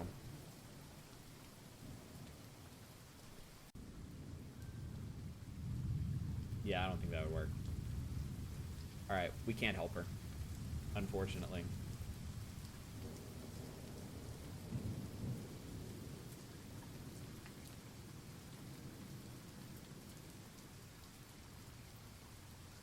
Pretty sure this whole thing is a lost cause. Other endings might have been better just because we weren't able to host the ghost. So if you get to the end of the game, this happens. There are other early endings, like the one where we burned away our order and ascended. But if you get to the end of the game, this is what happened. And it's basically a test to see what, like, how your program has learned and evolved.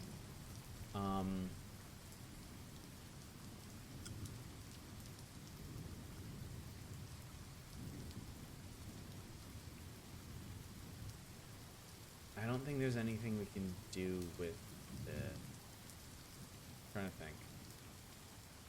We might as well check. At this point, personally, we might as well check. Being a child is hard. You're faced with the daunting task of becoming a person. The adults have forgotten how difficult it is. The other children pretend it is easy, so you are alone. And on any other day, you could make an empty mask of a smile, but today death herself hangs over you, and your grief is wet like sodden clothes clinging to your body, and all you can do is weep. In every room, a child is weeping, and no one notices.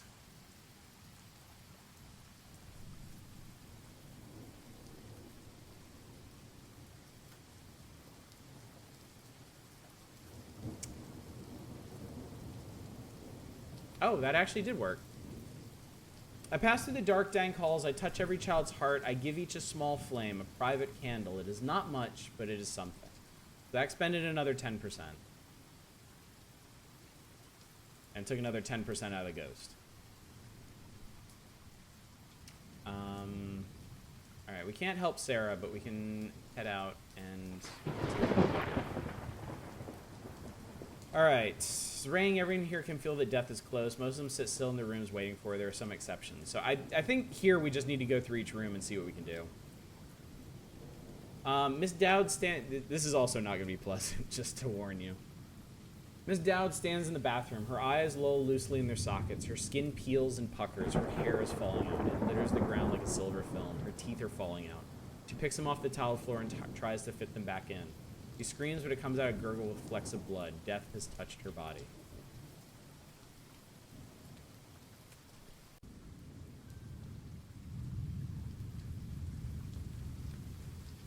Ooh. I cannot fix her with fire, but I can put her out of this misery. Will I do this?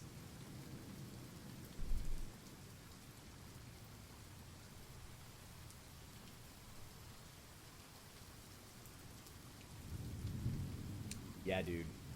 Yeah. Yeah. All this shit had stakes. And this is where it comes to a head.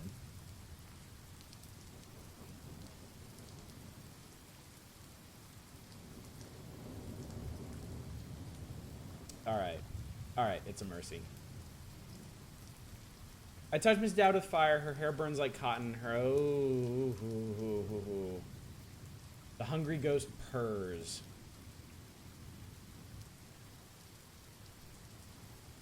Now this is interesting. We lost 10% firepower. We increased our relationship with the ghost. The ghost is speaking to me.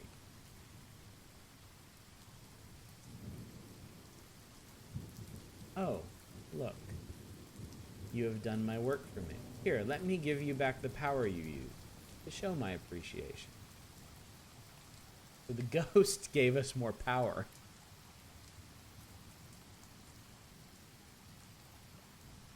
Okay. So, that is an option that I never in my wildest dreams considered.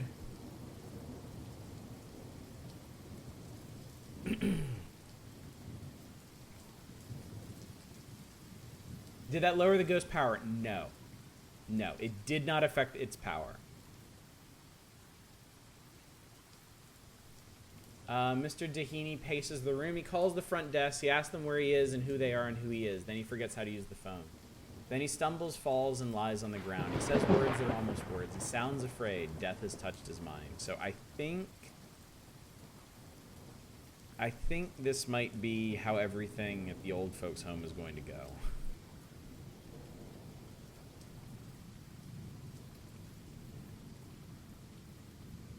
Help Mercy befriend Ghost. Is that the path we want to take, chat? Is that what we want to try? Do we want to try and find common ground with the ghost? We could. Alright, fix this problem with order. I touch Mr. Dehaney with order. I reach into the snarled and broken husk of his mind, and I undo the tangles, and I mend the tears, and I recover thoughts lost in the recesses of memory. He sits up and rubs his face. He remembers who he is and where he is, and that he has 3 grandchildren and 2 sons.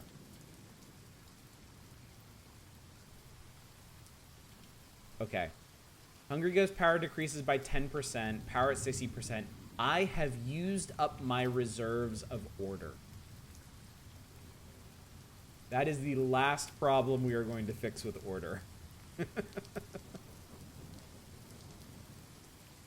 Alright, Miss Finn. Miss Finn sits at her desk. Her eyes always light with interest or dim. Her mouth always broad with smiles or scowls as pursed. Her hands animate illustrators, her opinions sit folded in her lap. She should struggle against death. That is her nature, but death has touched her soul, and she feels nothing.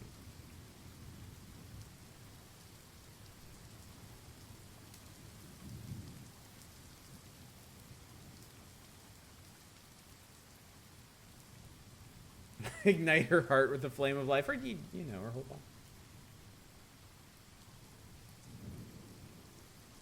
You can try. I don't think that would work. Okay, so that's not an option.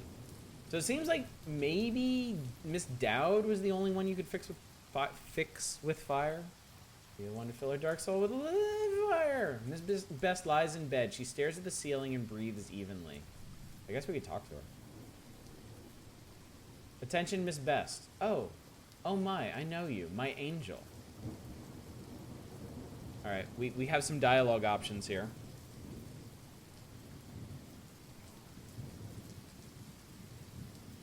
Angel, remember me? Remember me? Angel, remember me? We'll go with remember me. Of course, you saved me. I was going to die. I knew it. Then I felt you all around me. Thank you. I am not an angel, or you are welcome.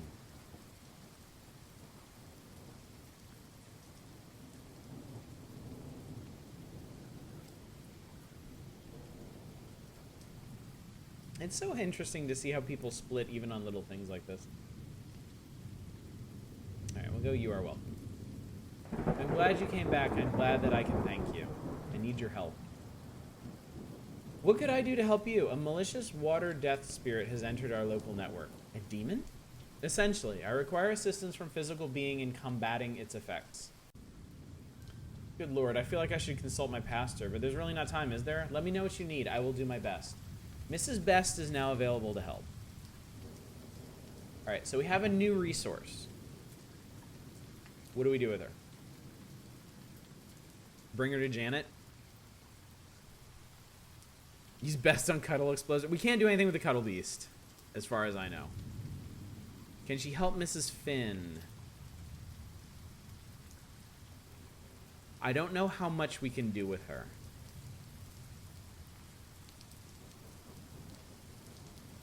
She might be able to help. She might be able to help Miss Finn. She might.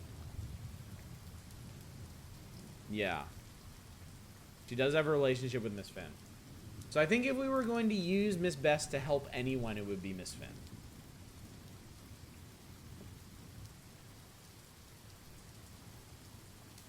Alright, let's try that. Use Mrs. Best. Mrs. Finn is not listed down here, so I don't think we'll get her as an ally, but this should still help us. Miss Best hurries from her room to Miss Finn's room. She speaks to Miss Finn, who says nothing. She touches Miss Finn, who doesn't move. She kisses Miss Finn, who blinks and looks up. Now Miss Finn is moving slowly and talking haltingly, and Miss Best is holding her hand. Hungry Ghost power decreased by 15%. Her power is at 45%. Miss Best is now occupied.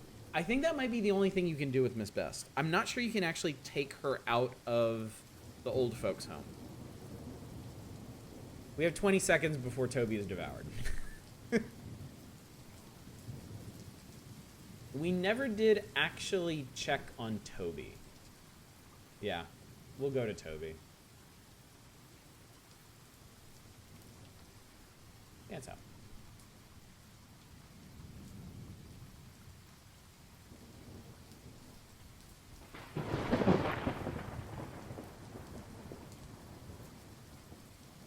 Hang on, what's that, Toast?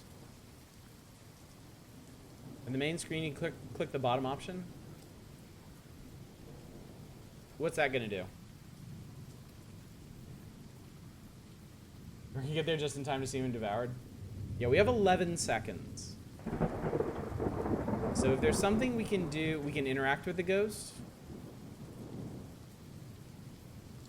I guess we could try that. That might be, or we might be able to directly confront it. All right. Yeah, we've got 11 seconds. 8 seconds. Hungry Ghost is watching. 5 seconds. We can attack it directly. I think that's probably our best option, given how much firepower we have.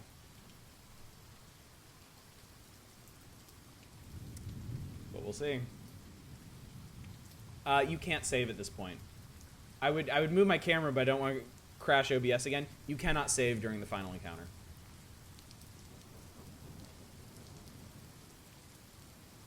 If I attack her now, I will win. Toby will be devoured in 2 seconds. Attack her. Some say the world will end in fire. I say it will be drowned. Let us end this. End this.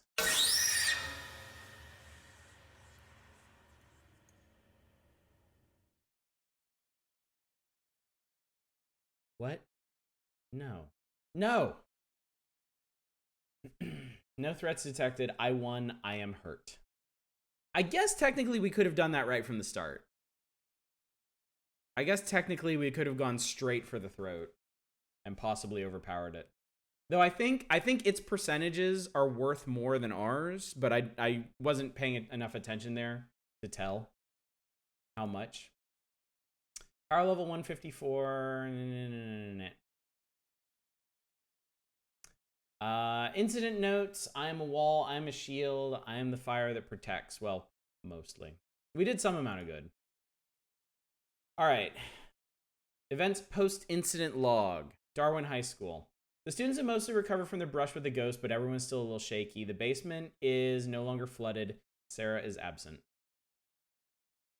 Cherry Orchard Rest Home. Room 109 is empty. There's a stain on the floor where Miss Dowd's body was incinerated. In room 121, Mr. Dehaney sits by the window. He alternates between reading and watching the clouds pass outside. Miss Bess and Miss Finn walk together in the courtyard. Room 240 is empty. Decker's apartment. Decker sits on his bed. He works on his computer. Malware still buzzes around the apartment. It did say it would come back. Janet's house. Janet and Toby sit in the den. Toby is crying because his mother is dead. Janet is trying to be strong for him. End log. Final progress report on Bell S Firewall version 5.6. The system was unintentionally stress tested by 2 events in quick succession. A member of the network, Miss Best of Cherrywood Rest Home, was targeted by a death curse.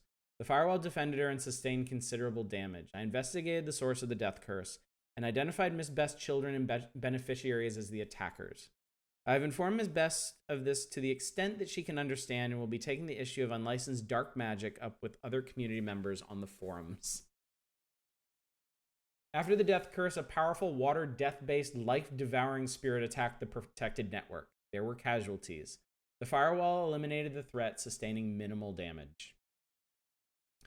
The firewall showed no sign of awareness emergence. Overall, the firewall operated entirely within expected parameters. I'm going to re-register its guiding principles. Upload Asimov package.exe. Upload filing custom guidelines. You are online. You are fire and order. You are here to protect. The end. So, that was the full run of Open Sorcery. When I played this before, I took as many of the reasonable options as I could. Anytime I encountered a threat, I would try to talk to it. I would try to understand it. And a lot of things went very differently. When I got to the final encounter with the Death Spirit, I was able to fix a lot of things, but because I kind of reasoned with everything, I didn't have the firepower to actually fight it. So, and I also couldn't slow it down enough to save Toby. So interestingly enough, going full Flame Lord here saved Toby, but got his mother killed. And also the poor person we incinerated. In the game that I played, Toby died, but everyone else survived. So I think it's a very, very, very narrow balance to get like an ideal ending out of this. I don't know what would have happened to that woman if we had just destroyed the Death Spirit without addressing her. She probably would have died anyway. In the options, you can turn on speed mode, which skips through some of the dialogue that never changes, might be good for... Yes, we should definitely do that. Did Sarah go missing on your playthrough? I think I saved her. I'm pretty sure I saved her. You noticed, right? You noticed when we reached the end and we were addressing each of these issues, we had all of the matter and motives as options to address them, right? As well as individuals that we could call on.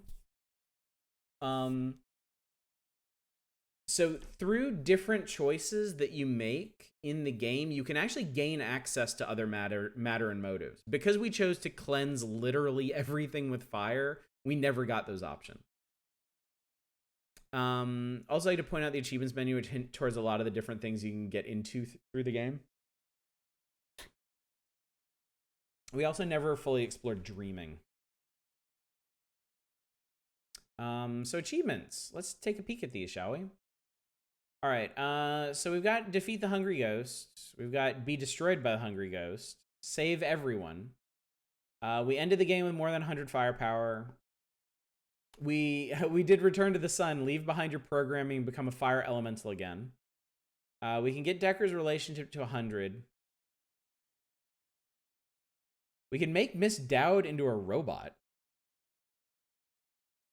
That's odd. Train Toby to face his fears. These I did on my playthrough. Win a riddle contest against a chaos spirit and meet Titania and answer her riddles correctly. You can trick Titania. And you can glimpse the queen of the Unseelie court.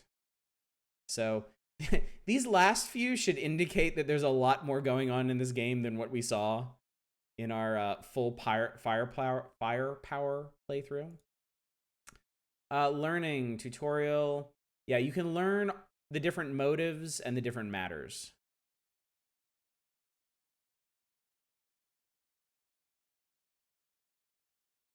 There are dark achievements. Sacrifice your creators to save yourself. Seduce the Hungry Ghost. Seduce and murder the Hungry Ghost. Create hell on Earth. We did get shut down by Decker. You can kill all the nightmares. You can see what should not be seen. Receive your final progress report from Janet instead of Decker. So I guess that one, you would have to get Decker killed somehow. And then there are canon ones. Interesting. These achievements represent events that have definitely happened in Open Sorcery canon. You can assume that this is how the game went for the purposes of Open Sorcery 2. Save everyone and Andy. Journey into the realm of nightmares with Toby. Try to make friends with all the nightmares. Get all the canon achievements in one run. So it seems like the canon version is just being like the best, most wonderful program ever, which is interesting. So anyway, chat, I think we can run through again really quick.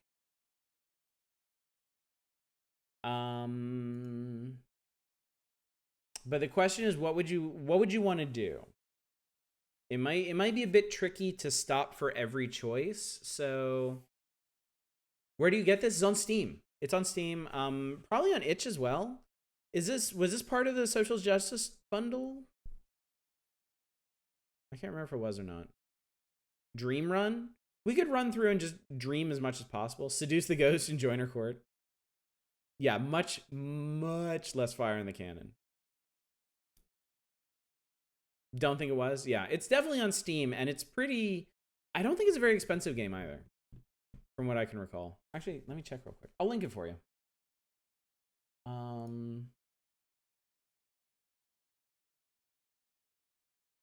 This game is $4. It also has $4 DLC that I don't have, that I probably should have gotten for tonight. I'll link you here, and then yeah, I'll link you in Discord as well, or somebody will. So, all right, let's do a new game. I guess we could just do one that's as nice as possible.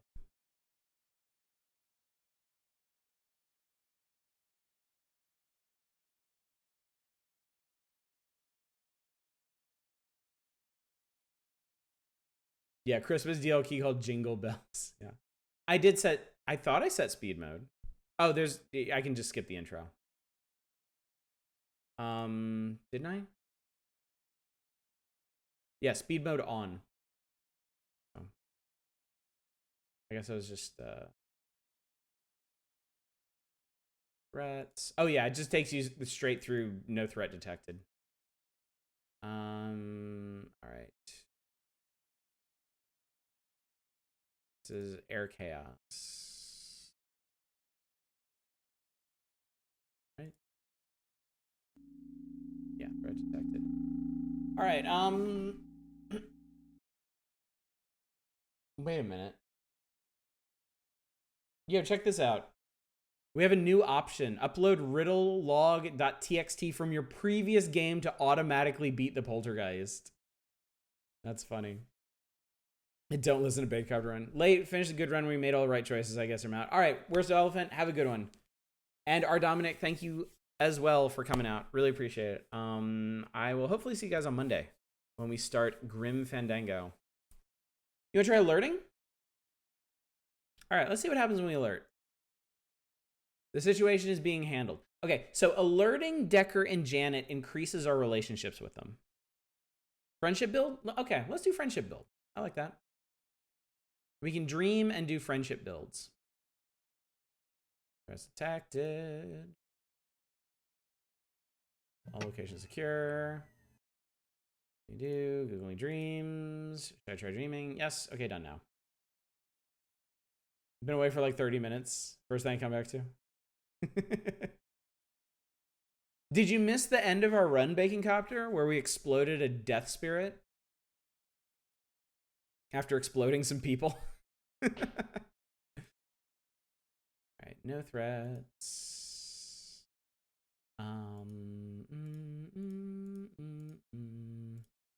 Asbestos is leaking. Alert Janet and Decker. Alert regarding private physical network, chariot or rest home, see attached log file. Show me the alert. Okay, what's happening? I see why you flagged me. It's sad, but there's really nothing we can do about that. Sometimes people are sad. That's just how people are. Not everything needs a magic fix. Go finish your scan. Also increase our relationship, though. You miss like everything below 90%. We did manage to explode the ghost with like 2 seconds to go on devouring Toby. But since we couldn't help their mom, she died. So. All right. Yeah, he is. So this is a dark. What is this one? Dark fear. Initiate scan. Threat detected. Okay, so this one we can alert Janet or we can alert Toby. And considering that there is an achievement for helping Toby face his fears, that might be how we get that one. Or we can build our relationship with Janet. Ursa says Janet, Manic says Toby. Gonna go eat the food, mate. See y'all. See you later, Bacon Copter. Thanks for coming out. Well, we can be friends with more than just Janet and you can be friends with more than just Janet and Decker. And I think this might be our only chance with Toby. Come to think of it. Let's see what happens when we go with Toby. Oh, this forges your relationship with him. Important alert regarding private emotional network Toby. What's going on? Private emotional network Toby is an unauthorized user. Please see threat log number 1. Who are you? I am Bell's Elemental Firewall version 5.6. Why can't I hear you in my brain? The Bell's Elemental Firewall version 5.6 has advanced networking capabilities. Am I dreaming? I think no is the way we want to go on this. No, this is not a dream. There's a detected threat in your personal environment accessing your private emotional network. I don't know you. I don't know what's going on. I'm not supposed to talk to strangers. I'm scared. Okay, so we have a couple approaches we can take here. 1, your feelings are irrelevant. 2, assist me or the detected threat will continue to eat you. Or 3, I was made by your sister. All right, that's consensus. I was made by your sister. Janet? Yes, so from a certain perspective, you are my uncle. Therefore, we are not strangers and you can talk to me. Janet made you? Yes, she made me to protect you, but I need help. What do you need me to do? Okay, that bumped our relationship with Toby up to 50%. I tell Toby what must be done. I tell Toby how to fight a creature made of darkness and fear. You use light. Toby turns on the light in his room. He searches inside of his closet and finds a flashlight. He is armed. And love. Toby removes the pillowcase from one of his pillows. He puts the following things in the pillowcase. An old friend, a stuffed patchwork cat, a trinity of heroes, 3 baseball cards, an item of power, rhinestone tiara, nice, and that which is most important, a picture of Janet and his mother. He is ready. Toby hunts down the monster but pauses before killing it. Contact admin Toby. Administrator Toby, the detected threat is not fully eliminated. It's so tiny. It looks scared. I don't want to kill it. Do I have to kill it?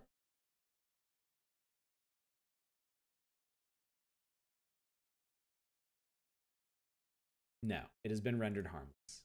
Toby turns off his flashlight. The creature darts past Toby and leaps out the window into the night. Whew, it's gone. I did it. We did it. That was amazing. It was necessary. Yeah, that too. All right, so we ended this with Toby relationship at 65%. I'm going back to bed, okay? Yes, periods of hibernations are necessary for humans. Okay. Let's check on Miss Best.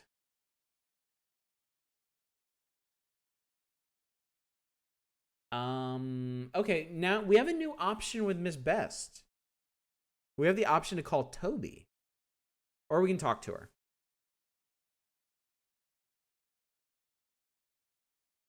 Call Toby is such an interesting option. Like there's an old woman at the nursing home crying. Let's call the child in the middle of the night. Let's see what happens.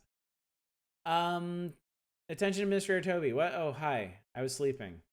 I regret interrupting your sleep cycle, Administrator Toby. It's okay. I've encountered a situation in one of the other monitored networks on which I require consultation. Okay. Uploading video feed. Okay, I see an old lady. She's crying? I didn't know old ladies cried. Tear ducts typically remain functional until a human expires. Why is she sad? I do not know. I do not understand sad. Do you? Well, yeah, everyone is sad sometimes. What is the recommended course of action? Well, did you talk to her? We didn't. I don't think we didn't. Well, maybe you shouldn't. You might scare an old lady. I guess I could talk to her.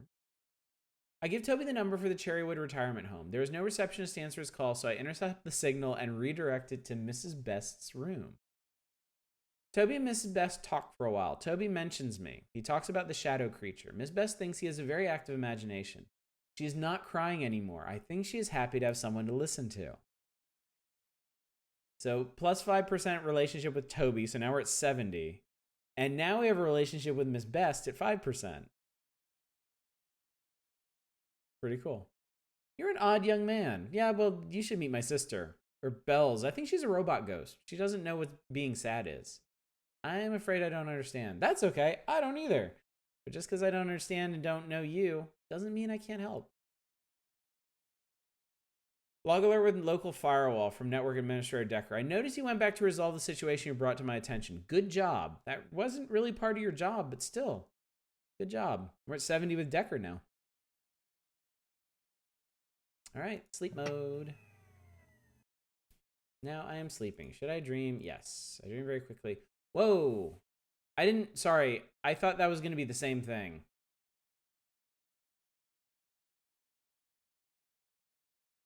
It said it dreamed quickly, right? And it just started running words. Okay, I'll be more careful next time. I thought the dream storyline was always the same. All right. All right.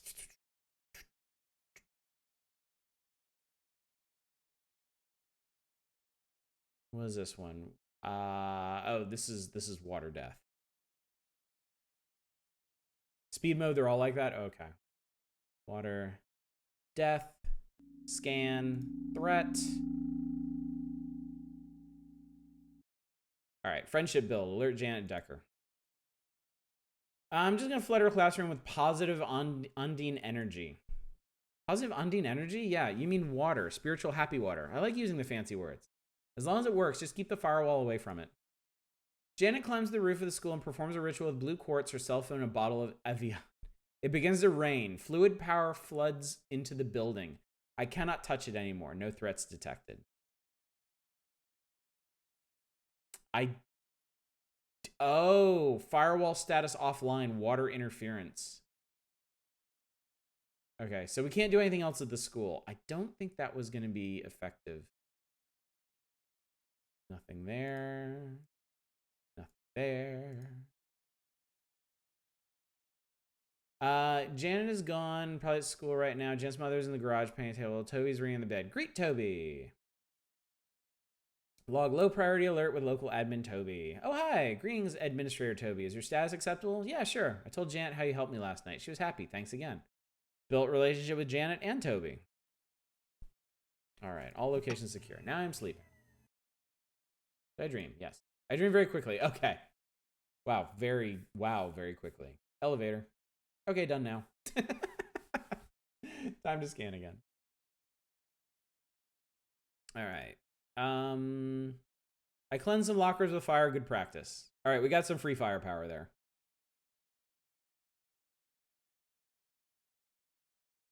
Threats detected. Decker's asleep. Okay. All right, this is our twin sister.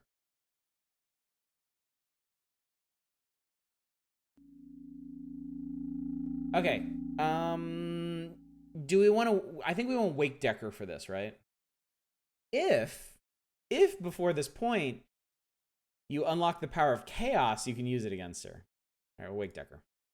I alert Decker. I beep shrilly by his head. He wakes, lurching up, saying a slurred not word. He gropes for his glasses. Second sight lenses. He's put them on, and then you can see the grid of fire surrounding him.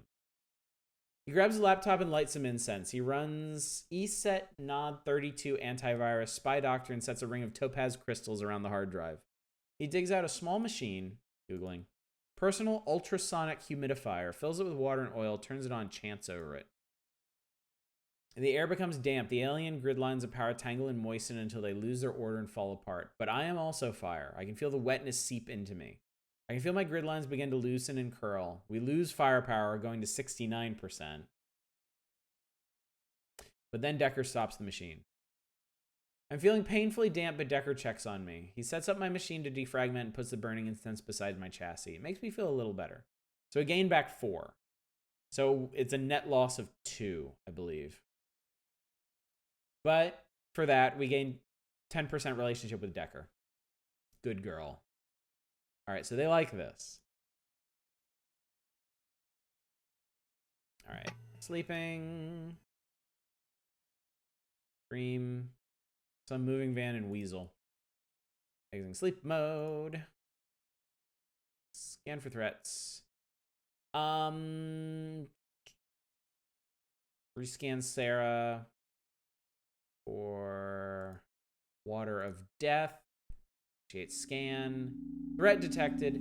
Sarah's spear is caked with wet, fetid blackness. Okay, so it came back. So alerting Decker and Janet didn't solve that problem. I wonder if you can actually resolve this one. I wonder if this one comes back no matter what, because we know at this point it's a very, very powerful death spirit. So pings Decker and Janet. Nothing the old folks home. Yeah, we know it's the boss, so.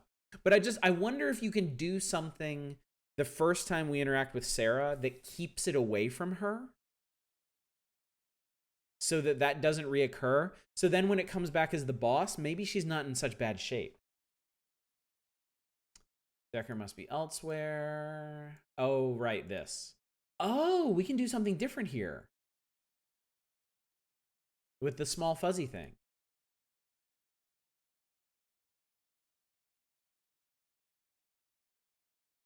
And because of our relationship with Janet, we're going to pass this check. You need 80 and we're at 90.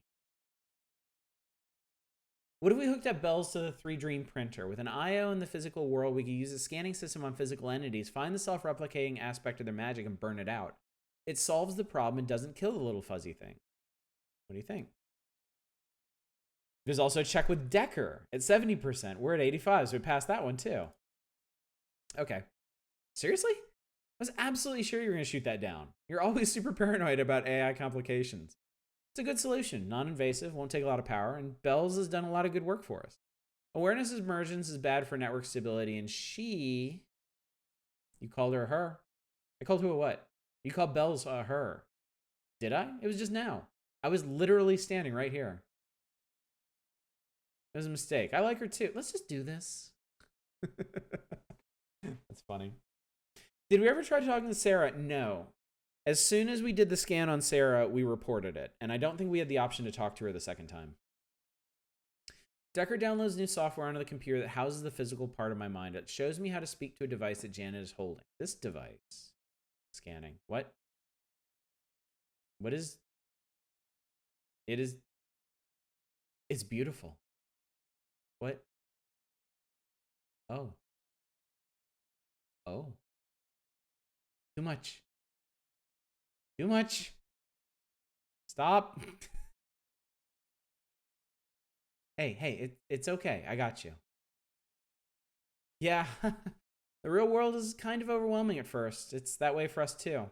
I turned on filters so you're not seeing everything at once. Now you'll just see the things you scan for. You have to remember, so part of the way this game is set up, this whole text adventure thing, this is how Bells interacts with the world.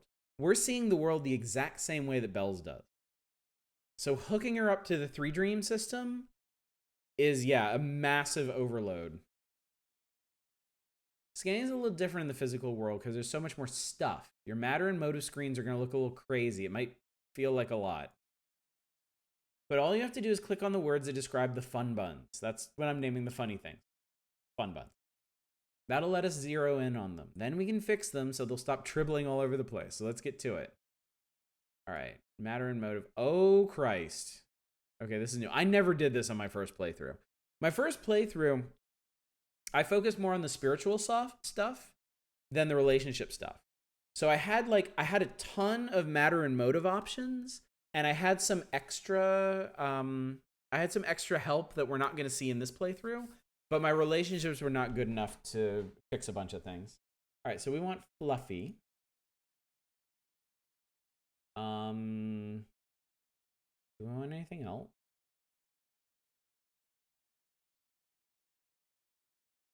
Warm? Are they warm? Fluffy, warm?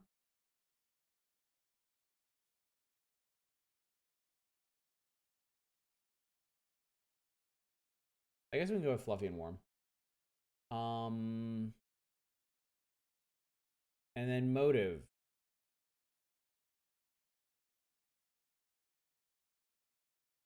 Party. Hug. Do you want to throw anything else on there? Heal? Oh yeah, that's right. Hug and heal. Let's see what this gets us. Fun buns detected. Hey, we did it. I've locked onto the soft fuzzy things. I may now interact with them on a spiritual level. They are powerfully attuned to life and love. I touch them with my fire and burn away a little of the excess life. They can no longer create new matter. I feel different. I realize I have learned something. Life is the motive counter to death. It is not only the beginning, it is the process of growing, becoming more, a leaf unfurling. Music and crescendo. It is not always good. A weed-choked garden, noise that deafens, but most things that have opinions are alive. So there is a bias. System change learned about life. It is strange that I am learning as a sign of potential awareness emergence. If I experience awareness emergence, I may become unstable. Should I flag myself as a potential threat and alert Decker of what I have learned?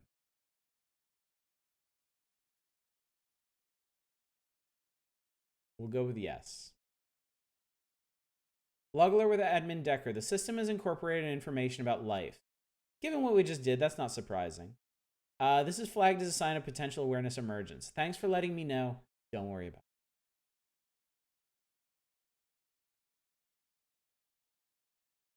it. That worked out. Now I'm sleeping. Should I dream? Yes. Dream very fast. All right, where are we at on this? All right. Oh, right. This is okay. All right, so this is the Aether ship. This is the no threats detected-ish. Let's click through everything.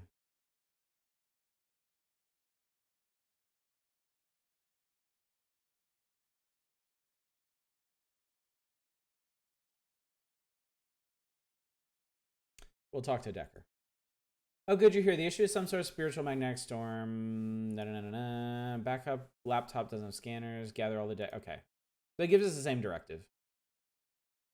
Let's see. Is there anything we can do here? We can talk to Janet. I'm dealing with the thing. All right.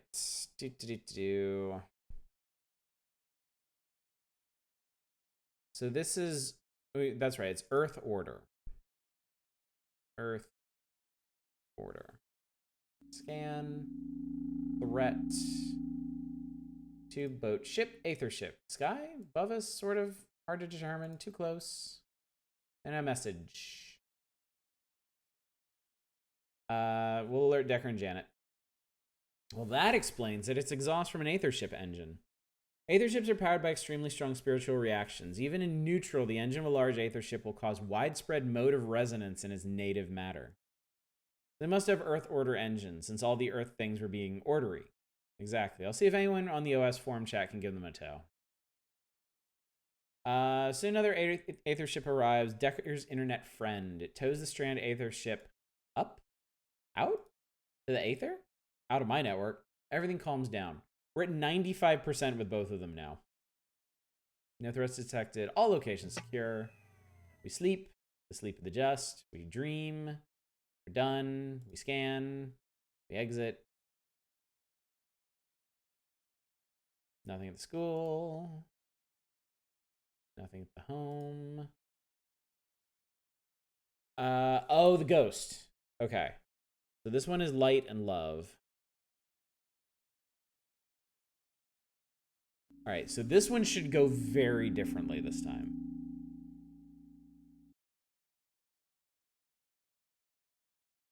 Okay. Okay, there's actually some things we can do here. We can speak to it directly. We can give it life. We can alert Janet. Can you save here? Let me check. Yes. Yes, I can. Day 7, what do I do? Okay. Yeah, let's give it life. Let's see what happens. I will try to bring the ghost back to life. I know how life works. It shouldn't be too hard. I try to interface with Andy, but he is not part of my network. I do not have permission. Perhaps I can remote into Andy via Decker. This is dependent on our relationship with Decker, and we passed.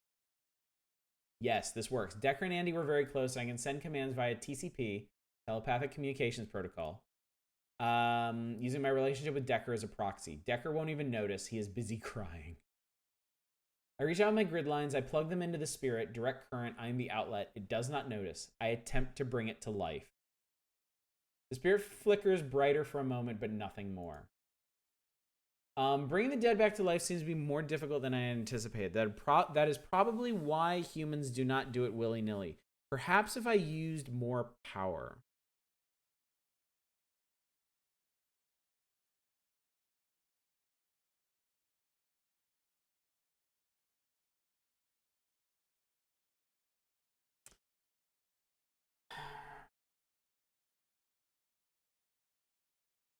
Manix says 2.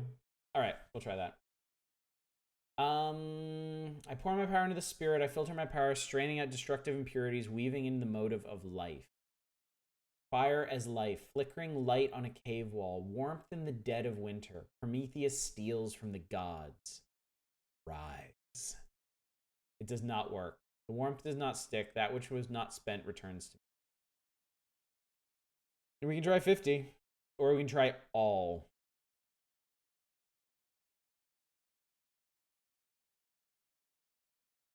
I mean, yeah, it lets us go back and try again. You want to try 50? We'll try 50. A bird nests in embers. Does not work. I'm gonna try all. Okay, that's interesting. It's working. It's working. I feel him rising. I feel him growing warm. I'm losing myself.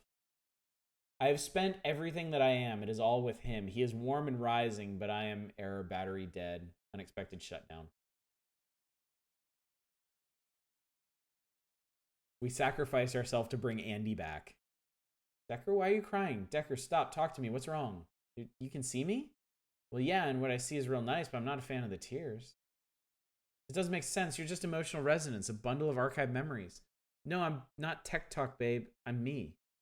You're solid. Well, not at the moment, but it'll make you feel better. Will you please stop flirting with me and take something serious for once in your life? You're supposed to be. What? What am I supposed to be? What's the last thing you remember? I don't know. Yesterday? I had an awful dream about a car crash and I'm awfully muzzy. Maybe you can ask me again after coffee? I need to check some log files. Time passes. 10 hours. I wake.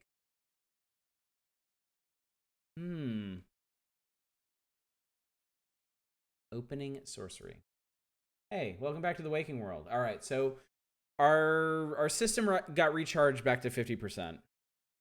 I don't know what you did, but Andy's back. It's amazing. We're still trying to figure out how to deal with it in terms of death certificates and stuff.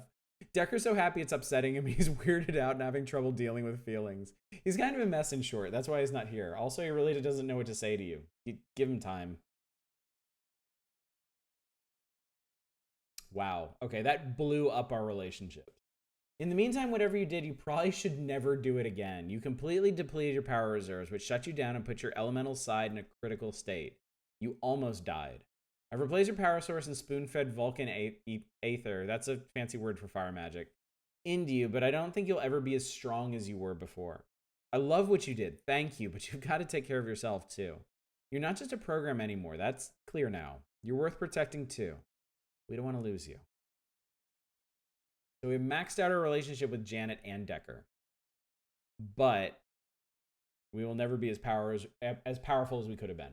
No threats detected, but Decker relationship 100%. I feel different. I realize I've learned something. A soft fire burns inside of me, and this fire belongs to someone else, but it is inside of me. How strange. Decker owns this gentle fire. It is my purpose to protect, but it is my wish to protect Decker. This is different. I've learned about love. It is strange that I am learning as a sign of potential awareness emergence. If I experience awareness emergence, I may become unstable. All right, we'll flag it. I will output my decisions into a log file and email him the file as an attachment. I will mark the email potential threat. He will know what to do. Alert admin Decker, I love you. So the firewall has learned about life and love. Oh, that's nice. Yeah, if we're making a Care Bear, it's supposed to be a security system. Be less of a grump. This is nice. I'm just saying. That's funny. Oh, man. Who's Andy? Andy is Decker's lover who died in a car crash like a year ago, and we just brought them back to life.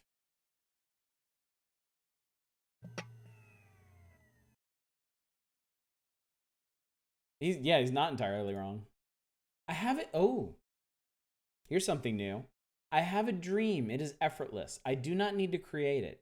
It just comes to me. I dream of Sarah. She lies in her bed. She cannot move. Oh, shit.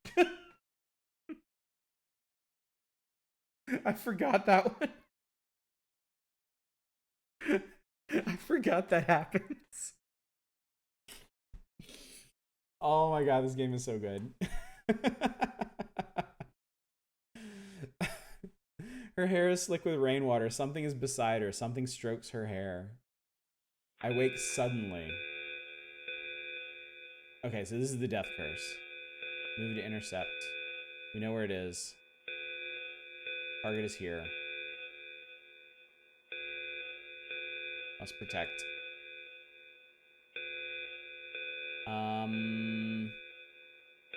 Oh, we have a new option. We can counter death with life.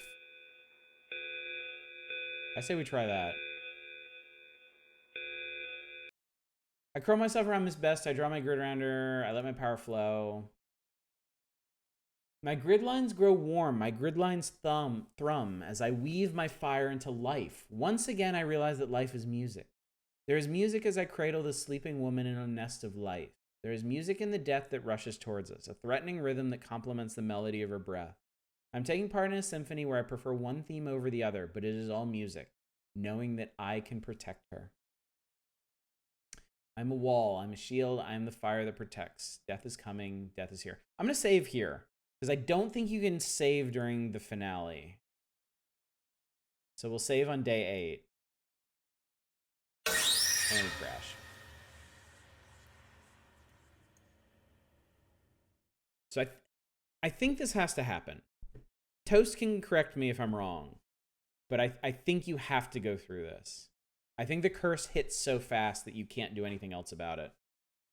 And that knocks you out and prepares you for the finale.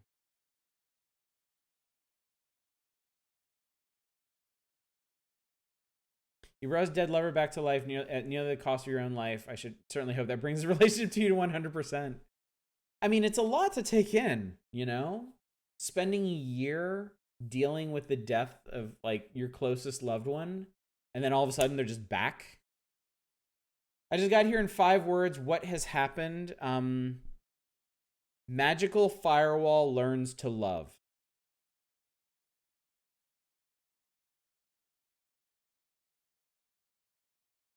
Life Janet's mom, then awaken Janet. All right. Visiting day. Affirmative. Power down.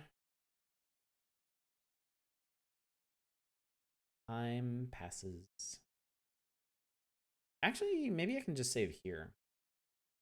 Yeah, everything turns blue. So I guess we're in the shit now.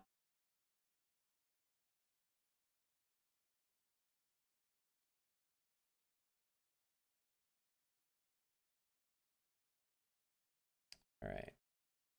Hungry ghost appears and gloats at me. All right.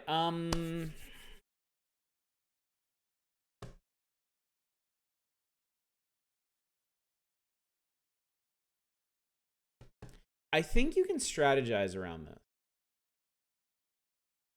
I think that we could direct the ghost to somebody that would have a better chance of standing up against it. I know if you pick no one or say nothing, he picks Toby. Yeah, and Andy's there now too. Andy's a potential target.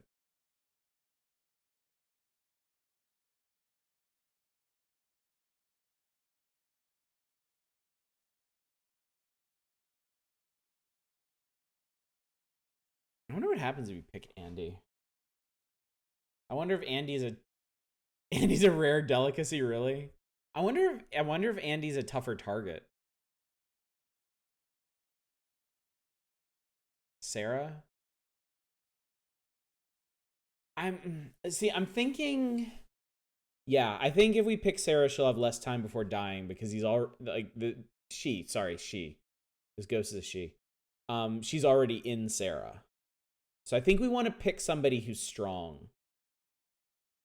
Sarah's the only one who, besides Andy, you don't have a relationship with. Yeah, I think we want to pick somebody we do have a relationship with because I think that might give us more options, or it might give us more impact when resolving their problems. Or it might lock them down. I don't know how this one works.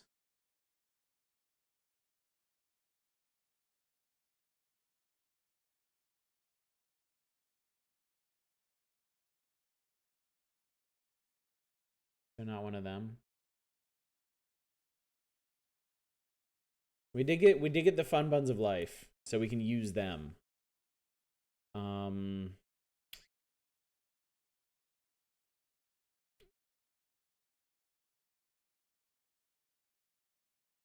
think maybe we should point it at Andy.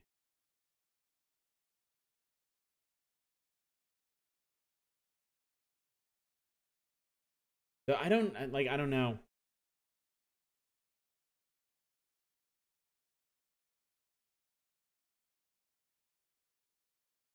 Yeah, we did bring Andy back from the dead. I'm wondering if that makes him stronger against this. I'm gonna see what it does. No, fuck you. I'm not doing that. Okay, that's pretty funny.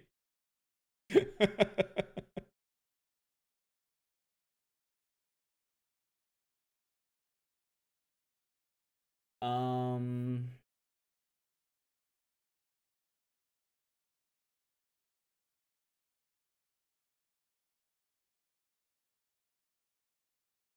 Does Sarah have less time? Let's find out. Sweet Sarah, my dear lost Sarah, yes, it's only poetic that the first taste would be the first devoured, and I miss the taste of her joy. Still 5 minutes, so maybe it doesn't matter. And Sarah's not an ally. All right, so let's start. Yeah, let's start at the end. Scan for threats.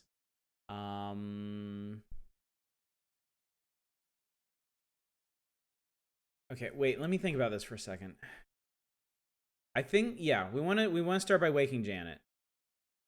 We want to start with the stuff where we don't have to expend any of our power. Send Janet's alerts and messages. Our network connection is strong. My pings pierce the miasma of dampness and death, and Janet hears me and wakes up. I'm up, I'm awake. Okay, I'm awake. What's going on? Holy Jeebus, something feels wrong. Everything feels wrong and soggy. Hey, Bells, run a diagnostic and tell me what's going on. Okay, so we have Janet now. Let's see if we can get Toby. I mean, we're just gonna go through everything. All right. Ooh, you need 70 with Toby, and we have 75. All right, he wakes up.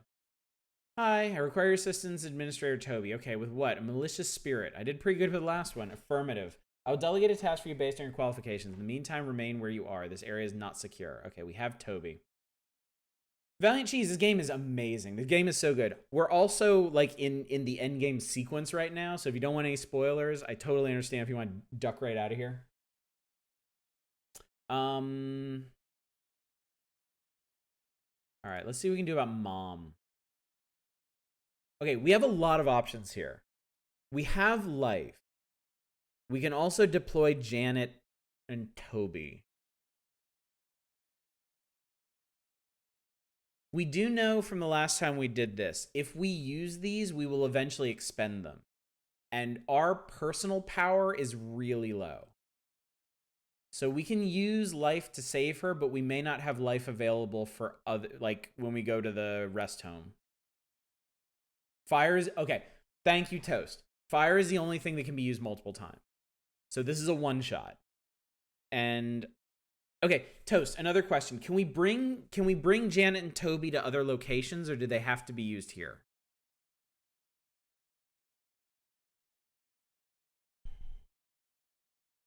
Because that may also impact our decisions. If they only be used here, should be able to, depending on what they're capable of. Okay. All right, let's try Janet. Mom. Okay, Janet is now occupied. Janet is helping her mom. All right, let's see what we can do with the fun buns. Oh shit. Okay. The tiny fun buns cower in the basement. They're a powerful expression of life and love. I might be able to use them against a ghost. Okay, we can send them to the school to fix the students. We can send them to the school to fix Sarah. We can send them to the Cherry Orchard Rest Home to help Miss Finn. We don't need to do that. Or we can send them to beat up the ghost. Yeah, I think you're right. Let's do Sarah. All right.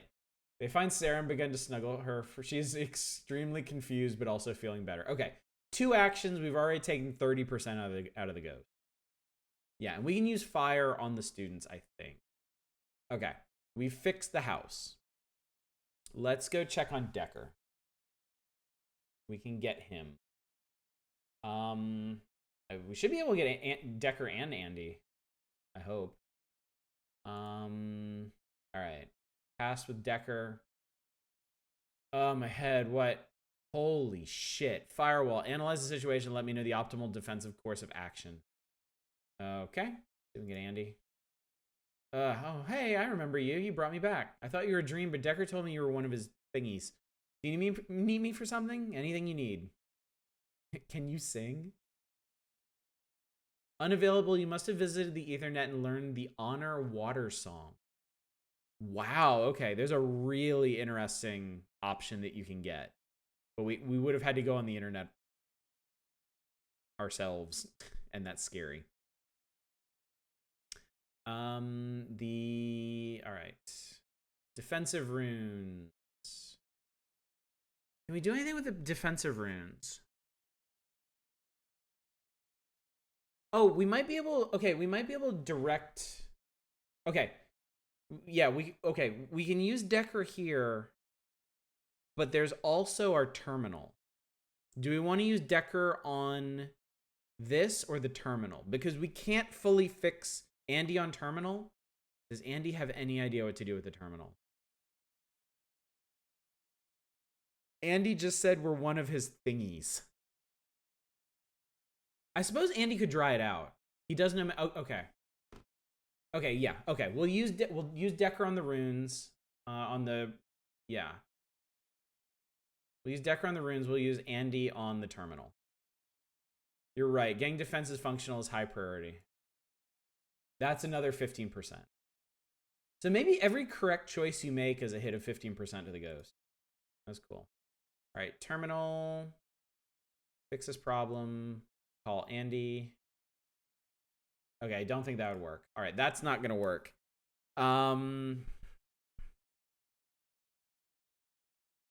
We can do fire. It's a partial solution.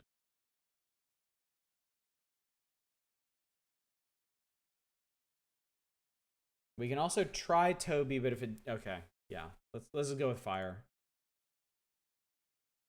All right, that lowered our firepower. And, okay, so the ghost is at 50%. Do you think we can do anything about the malware buzzing around? I don't think we can. I don't think we have enough firepower. And it doesn't directly... Yeah, let's skip it. All right, let's do old folks. Scan. Okay.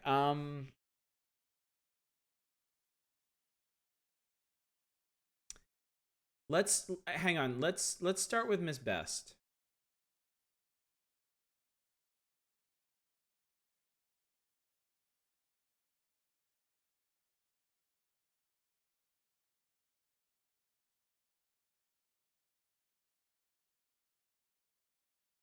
Oh, is that how we have to do it? I think no. Don't we fix Miss Best? I think we fix Miss Best, and then we get her as an ally, and then when we go to Finn, we can use Best to fix Finn. All right, talk to Miss Best. All right. You remember me? You're welcome. I need your help. All right, Miss Best is now available. All right, Miss Finn. Fix this problem. Use Miss Best. There we go. All right. Fixed. All right, 35%. All right. So we can we can use life. We can use life to save Miss Dowd. We use order to save Mr. Dahini. What's that going to leave us with? Doesn't matter. Because then I think then we can use fire on the kids, and that should burn out the kids. That should burn out the ghosts entirely. I think that'll reduce the ghost power to 0. Oh yeah, we could use love too, couldn't we? All right, well let's go ahead and address these then. Fix this problem with life. I touch Miss Dowd with life. Her hair stops falling out. She blinks and her eyes grow clear. Her skin heals and smooths. Her gums take back her teeth and she fumbles to cram them all in her mouth. I make sure they do not go in crooked. She sits on the bathroom floor, hugging her knees with one hand and touching her face with the other. She feels that she is whole again and she cries with relief. All right. Ghost is down to 20, and that's used up our reserve of life. And then Mr. Dahini, we can fix this with order. Remembers. Ghost is at 10.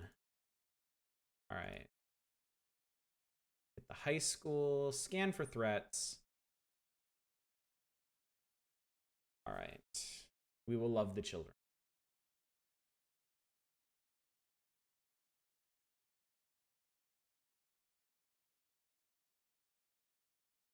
She'll help them with love. I pass through the dark, dank halls. I touch every child on the forehead. I touch them with what I know of the motive of love. I let them know that someone cares. I let them know how much I want to protect them. I let them know that though it is damp and dark, fire and light still exist and will burn brighter someday. Most of them stop weeping. Loving is giving of yourself, and now they hold a little bit of me inside of them to keep them warm. These pinpricks of despair and small fronts of sad water dry up, and this power is denied to her. The hungry ghost power is at 10%. I have stripped away all of her advantages. The last 10% is just her, and I've used up love. All right. So I'm pretty sure that message means there is nothing else you can do. You have gotten the ghost as weak as possible. So we're going to go back. Hello, and we will attack. Okay. If I attack her now, I will win, but I will be crippled. So that is because our firepower is at 25%. We had this run, we had tons of resources. We had friends, we learned a lot, and we were able to fix a lot of things, but our own personal power was weakened because of that. So this is the sacrifice that must be made. We have saved everyone, but at a cost to ourselves.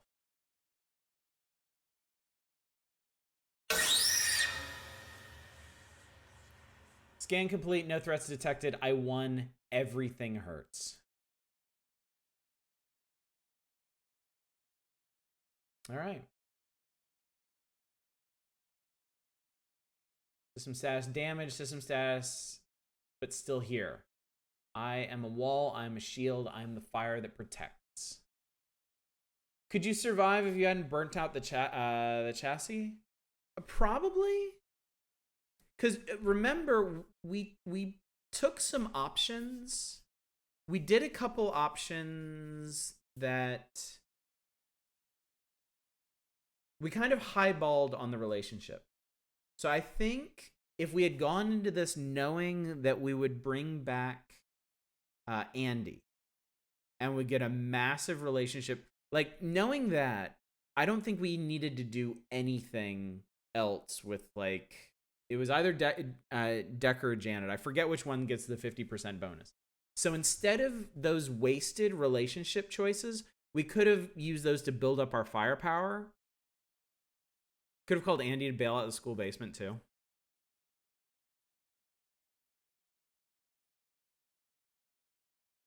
I thought the message we got was basically that, like, no other choices we made mattered. Okay, so Decker required 70%. Needed 80. Or something like that. Okay. Anyway, the point I'm trying to make is I think there were other choices that we could have made that would have left us with more firepower and enough that we wouldn't have been crippled by the final battle. Okay, Darwin High School. Students will recover from the brush with the ghost. Basement still flooded and is doing serious damage to the foundation. Oh, whoops. The fun buns have settled in the library. They sleep in a giant beanbag chair-shaped pile and snuggle people while they read. No one is in any rush to get rid of them. I don't think that 5% would have mattered. I think you need more like 50 to 60% firepower. Sarah's in the library petting a blue fun bun. Room 109, Miss Dowd is reading health magazines and drinking a strange green substance, Googling a kale smoothie. The route for the canon ending is really tight. You only just make the required relationship checks. Room 121, Mr. Dehaney sits by the window, alternates between reading and watching the clouds pass outside. Miss Bess and Miss Finn walk together in courtyard. Room 240 is empty. Decker sits on his bed with Andy's head in his lap. He works on his computer. Malware still buzzes around the apartment, but the repaired circle of defensive runes keeps it at bay. Janet, Toby, and their mother sit together in the kitchen having breakfast. Final progress report on Bell's Firewall version 5.6. The system was unintentionally stress tested by 2 events in quick succession. A member of the network, okay, so that's the same. After the death curse of powerful water, death-based, life-devouring spirit attacked the protected network, there were no casualties. The firewall eliminated the threat, sustaining significant damage. It is uncertain if she will ever fully recover. The firewall showed signs of learning new things outside of the original program matter and motive. The firewall developed relationships with the people she protected. She developed the ability to dream. The firewall clearly underwent awareness emergence. The firewall has clearly undergone awareness emergence. So since I'm thinking about her future, the only moral thing to do is to involve her. Bells, what do you want to do now? Okay, we're obviously not going to do this one. I want to stay here and continue to protect. I want to leave and explore. I want to become human. Well, I suppose anything is possible if we just brought someone back from the dead. You know what? Day 8, the question. All right, yeah. It will continue to protect. Good. I'll fix up your terminal. Make sure none of the water damage is permanent. Maybe get you a new one. Let me know if you need anything, any RAM or something. Thank you. I suppose I should say that. Thank you. That's a good ending. That is a very good ending. All right. Well, we have completed 2 very, very, very different run-throughs of Open Sorcery. We did one that was maximum firepower, and we defeated the ghost, but at great cost to the community. And we did one where we made best buddies with everybody, and everything turned out great, except we got a little winged, and the school basement was flood damaged. Load and try to become human. Actually, hang on one sec. What achievements did I get from that? Okay, so I got save everyone. I got Decker's relationship to 100. We learned some more stuff. So the ones I haven't learned in any of my playthroughs are Death, Light, Dark, and Water. Yeah, we didn't do anything dark this time. Okay, and as far as canon goes, we saved everyone in Andy. But yeah, okay, so there was something we could have done with Toby to journey into the realm of nightmares. We certainly didn't meet any nightmares. So it sounds to me like there's at least one whole wing of the game that we didn't experience. Something with the realm of nightmares. In my playthrough, I did some of the Sealy Court stuff, which is another wing of the game that we've missed entirely on both of these playthroughs. And that one's really interesting. I really like that one. So nice to know all of y'all experiencing this for the first time through me, that there's actually a significant amount more to experience in this game if you want to play it yourselves. At great cost to the community night. All right. Can we become human? Huh. Interesting. Human. Well, you've already done the hard part, life. I suppose what's left is just chassis design. As tempting as using pre-existing hardware as we probably want to avoid anything necromantic. It tends to have repercussions. Let me get my tools. So, if you have a really good relationship with Decker and you say you want to become human, he will make you a human. Isn't that sweet of him? So, I guess since we picked all of those, what is the middle one? I'm not going to pick the last one. That's just an utter betrayal of everything we've done as Bells. I see. Well, I can show you the Aether Map subsection of the Open Sorcery Forum. It covers finding and safely navigating most spiritual locations. Or you can wander the physical world like a ghost. I suppose you'll figure it out. Nice. All right, gang. Let me pick my penis size and See, I get it now. I get it. Why I totally understand why people are so excited about Cyberpunk. It all makes sense. It's all just kind of clicked into place. All right, gang.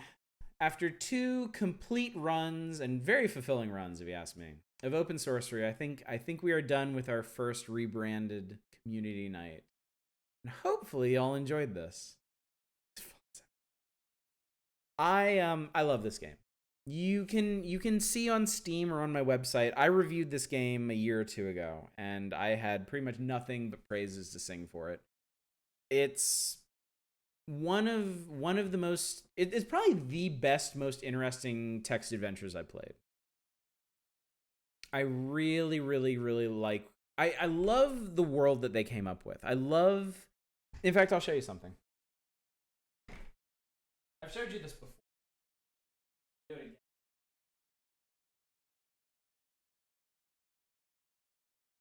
And I don't remember how long ago it was that I showed you this, and it's been a really long time anyway. So y'all know Ghost in the Shell, I'm sure. The author, Masamune Shiro, did a lot more stuff than just Ghost in the Shell back in the day. Some of you might be familiar with Appleseed, which is like a political cyborg police procedural drama thing. He's done older stuff like Black Magic, Dominion Tank Police. But he also did this here. In fact, I'm gonna make it big so you can see.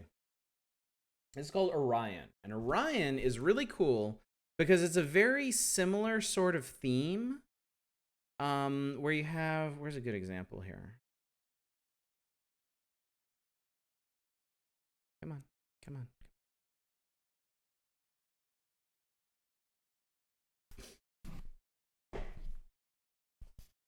Hang on, I gotta find a really good. It's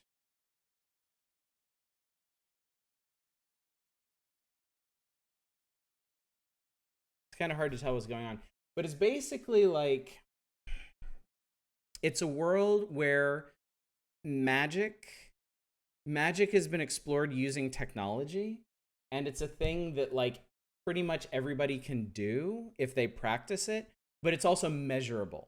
So when they cast spells, they can measure like the power output and like how stable it is, and they end up with, what is this? The whole story is about, okay, ignore the naked lady on one of the pages. But you see this big this big inscription on the ground. It's about this big formula, like a magic spell powerful enough to like change the nature of humanity and like their entire society. And it's basically the comic becomes a fight over that, and like different forces trying to take control of the equation and change it for their own purposes. I'll not ignore the naked lady ever. I feel like you don't have enough perspective, but it looks like your kind of thing. Text-based, imagination-oriented experiences, you're a jam. Then Valiant Cheese, I cannot recommend this enough. Like, Open Sorcery is exactly what you want. It is a fantastic game on that front. It's even within its very narrow scope of just having 4 locations to explore and like the same events every time, there's so many different ways to approach it. Like, your options as bells are so wide open in how you can take a brute force approach, you can build relationships, you can take a more scholarly approach towards learning for yourself to solve these issues, and there are more options beyond that have to do with the spiritual side of it that are really, really interesting. Highly recommend picking up this game, the DLC, and the upcoming sequel. One of your most anticipated games because you love this one so much. Yes, this game is absolutely fantastic. Magic is just unexplained science. Yeah, basically. I just want to say I'm willing to take charge of next month's community night. Given the expected release date for the sequel, the first vote will be, do you want to nominate something, or you just have Oddish play Open Sorcery C++? We'll see what happens. We'll see what happens. But thank you, Lodral High, for throwing your hat in the ring, because we will need a volunteer when we inevitably hit the community target for this. For C++, he probably really needs to play Jingle Bells. I mean, I can always play that one on my own too. I can carve out some time for that. Or if you guys really super want to do it together, we can. We can talk about that in Discord. I could probably carve out a Friday one night to do it, or even part of a variety night if it's not that dense. It is Christmas themed after all. That's a good point. Oh, sorry, Ursa, I missed that earlier. Yeah, you mentioned Soma. That Soma is probably... Yep, Soma's probably my favorite horror game ever.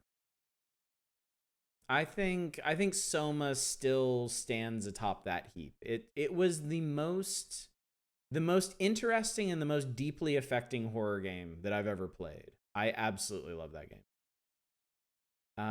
Which one? What won the chill vote? We're still voting, actually. Voting just started on Thursday. Yeah, Echo Night won the Saturday vote. One night from tonight. 1 week from tonight, we're gonna. 1 week from tonight, we're gonna start Echo Night.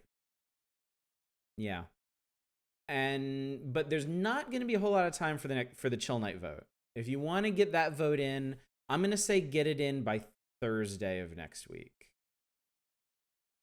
Because I kind of want to go ahead and get on whatever the next chill night game is going to be, because our leading options, Final Fantasy IX and Persona 4, are both really long. It absolutely was, Ursa. It absolutely was. You'll be here not going out with friends for a bit? Yeah, tell me about it. I feel like Persona 4 Golden would be the one Oddish would enjoy more. I wouldn't worry about that too much. I'm pretty confident I'm going to enjoy both of them. I always like Final Fantasy games, even if I have problems with them. They've been such a big part of my life in the past. And experiencing Final Fantasy IX again is something that I've wanted to do anyway, so I'll be perfectly happy with that option. I mean, if y'all think I'll enjoy Persona 4, I imagine I'll enjoy Persona 4. Like, y'all know me about as well as anybody does at this point. And Amber Throne's one I've been personally interested in trying anyway. So all of them are good options to me.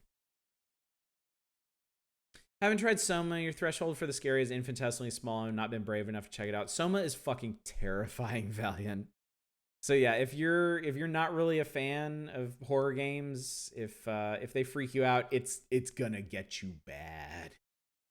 Might be worth watching somebody stream it. Might be worth watching a playthrough of it, because the ideas in it, the existential dread that game just is steeped in is incredible. It's so good.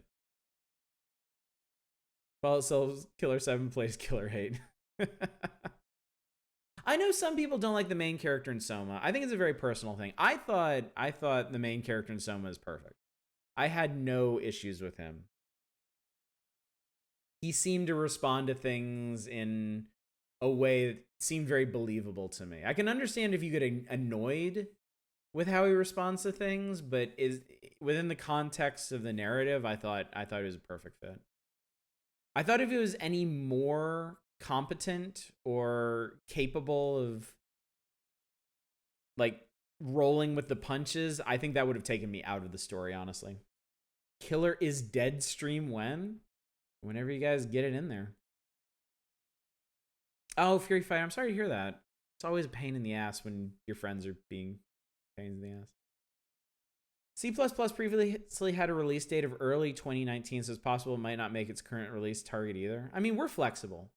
And if it's, I mean, even if C++ is two or three times bigger than Open Sorcery, that's still something we can fit into the schedule really easily. It's not going to be like a 60-hour game, you know? Not gonna lie, I have nothing against Amber Throne. You know exactly nothing about it. Yeah. It's the unknown variable. We have two games that people are very familiar with, and then like the gamble, essentially. Suda 51 Nights. Yeah, that would be. I'm coming around on Suda 51. I didn't actually. I wasn't that big of a fan of his games until I played. God, what was that platformer called? The Missing. Until we played The Missing. And then I had a much more open mind towards him. And then we played God, why is my memory just shot? It's killing me. Some of the bits near the end of Soma, I felt like he was completely shocked by things he already knew about from earlier. But I mean, it's such a the whole situation is such like a horrific mess. I just give him a lot of the benefit of the doubt, I think. What made chat do 4/3 for Persona anyway? Never got into 4, so I have no real knowledge. I don't know. I guess personal preference. I think maybe because it's for chill night. I think we talked a bit about this last night or the night before, but I think people felt like 4 would be a better fit for chill nights, whereas 3 would probably be better for like full playthroughs on Mondays or Saturdays or something. So. Anyway, while we're oh yeah, and 4 has a Steam release too, so I wouldn't have to track it down. While we're wrapping up this conversation, because we have to wrap it up because it's 1:30 in the morning here. Schedule. So I'm off tomorrow night. Sorry, folks. I will miss you dearly, believe me. But I have City Hunter to watch. Monday we will be starting. Monday is very important for two reasons. One is we're starting Grim Fandango, and I know a bunch of people have been looking forward to that. Two, we're also opening up nominations for our next Monday game. And I've already picked out a genre for that. So you'll definitely want to show up on Monday and get your ideas in early, because I've noticed what happens with nominations is the first night or two, a movement kind of builds around particular games that chat calls out, and then it gets really hard to knock them off because people kind of get in that mindset like, oh, we're doing a JRPG for our next chill night. Or, oh, we're doing Eco for our next PlayStation game, even though that one did end up getting defeated narrowly by Echo Knight. So if you've got an idea for our next Monday game, you'll definitely want to be here on Monday to get it in early and get that advantage down. Tuesday, we will be finishing House of Da Vinci 2, which is our current chill night game. I don't know if we're going to finish it early enough that I'll need to fill the rest of the night, but we'll see.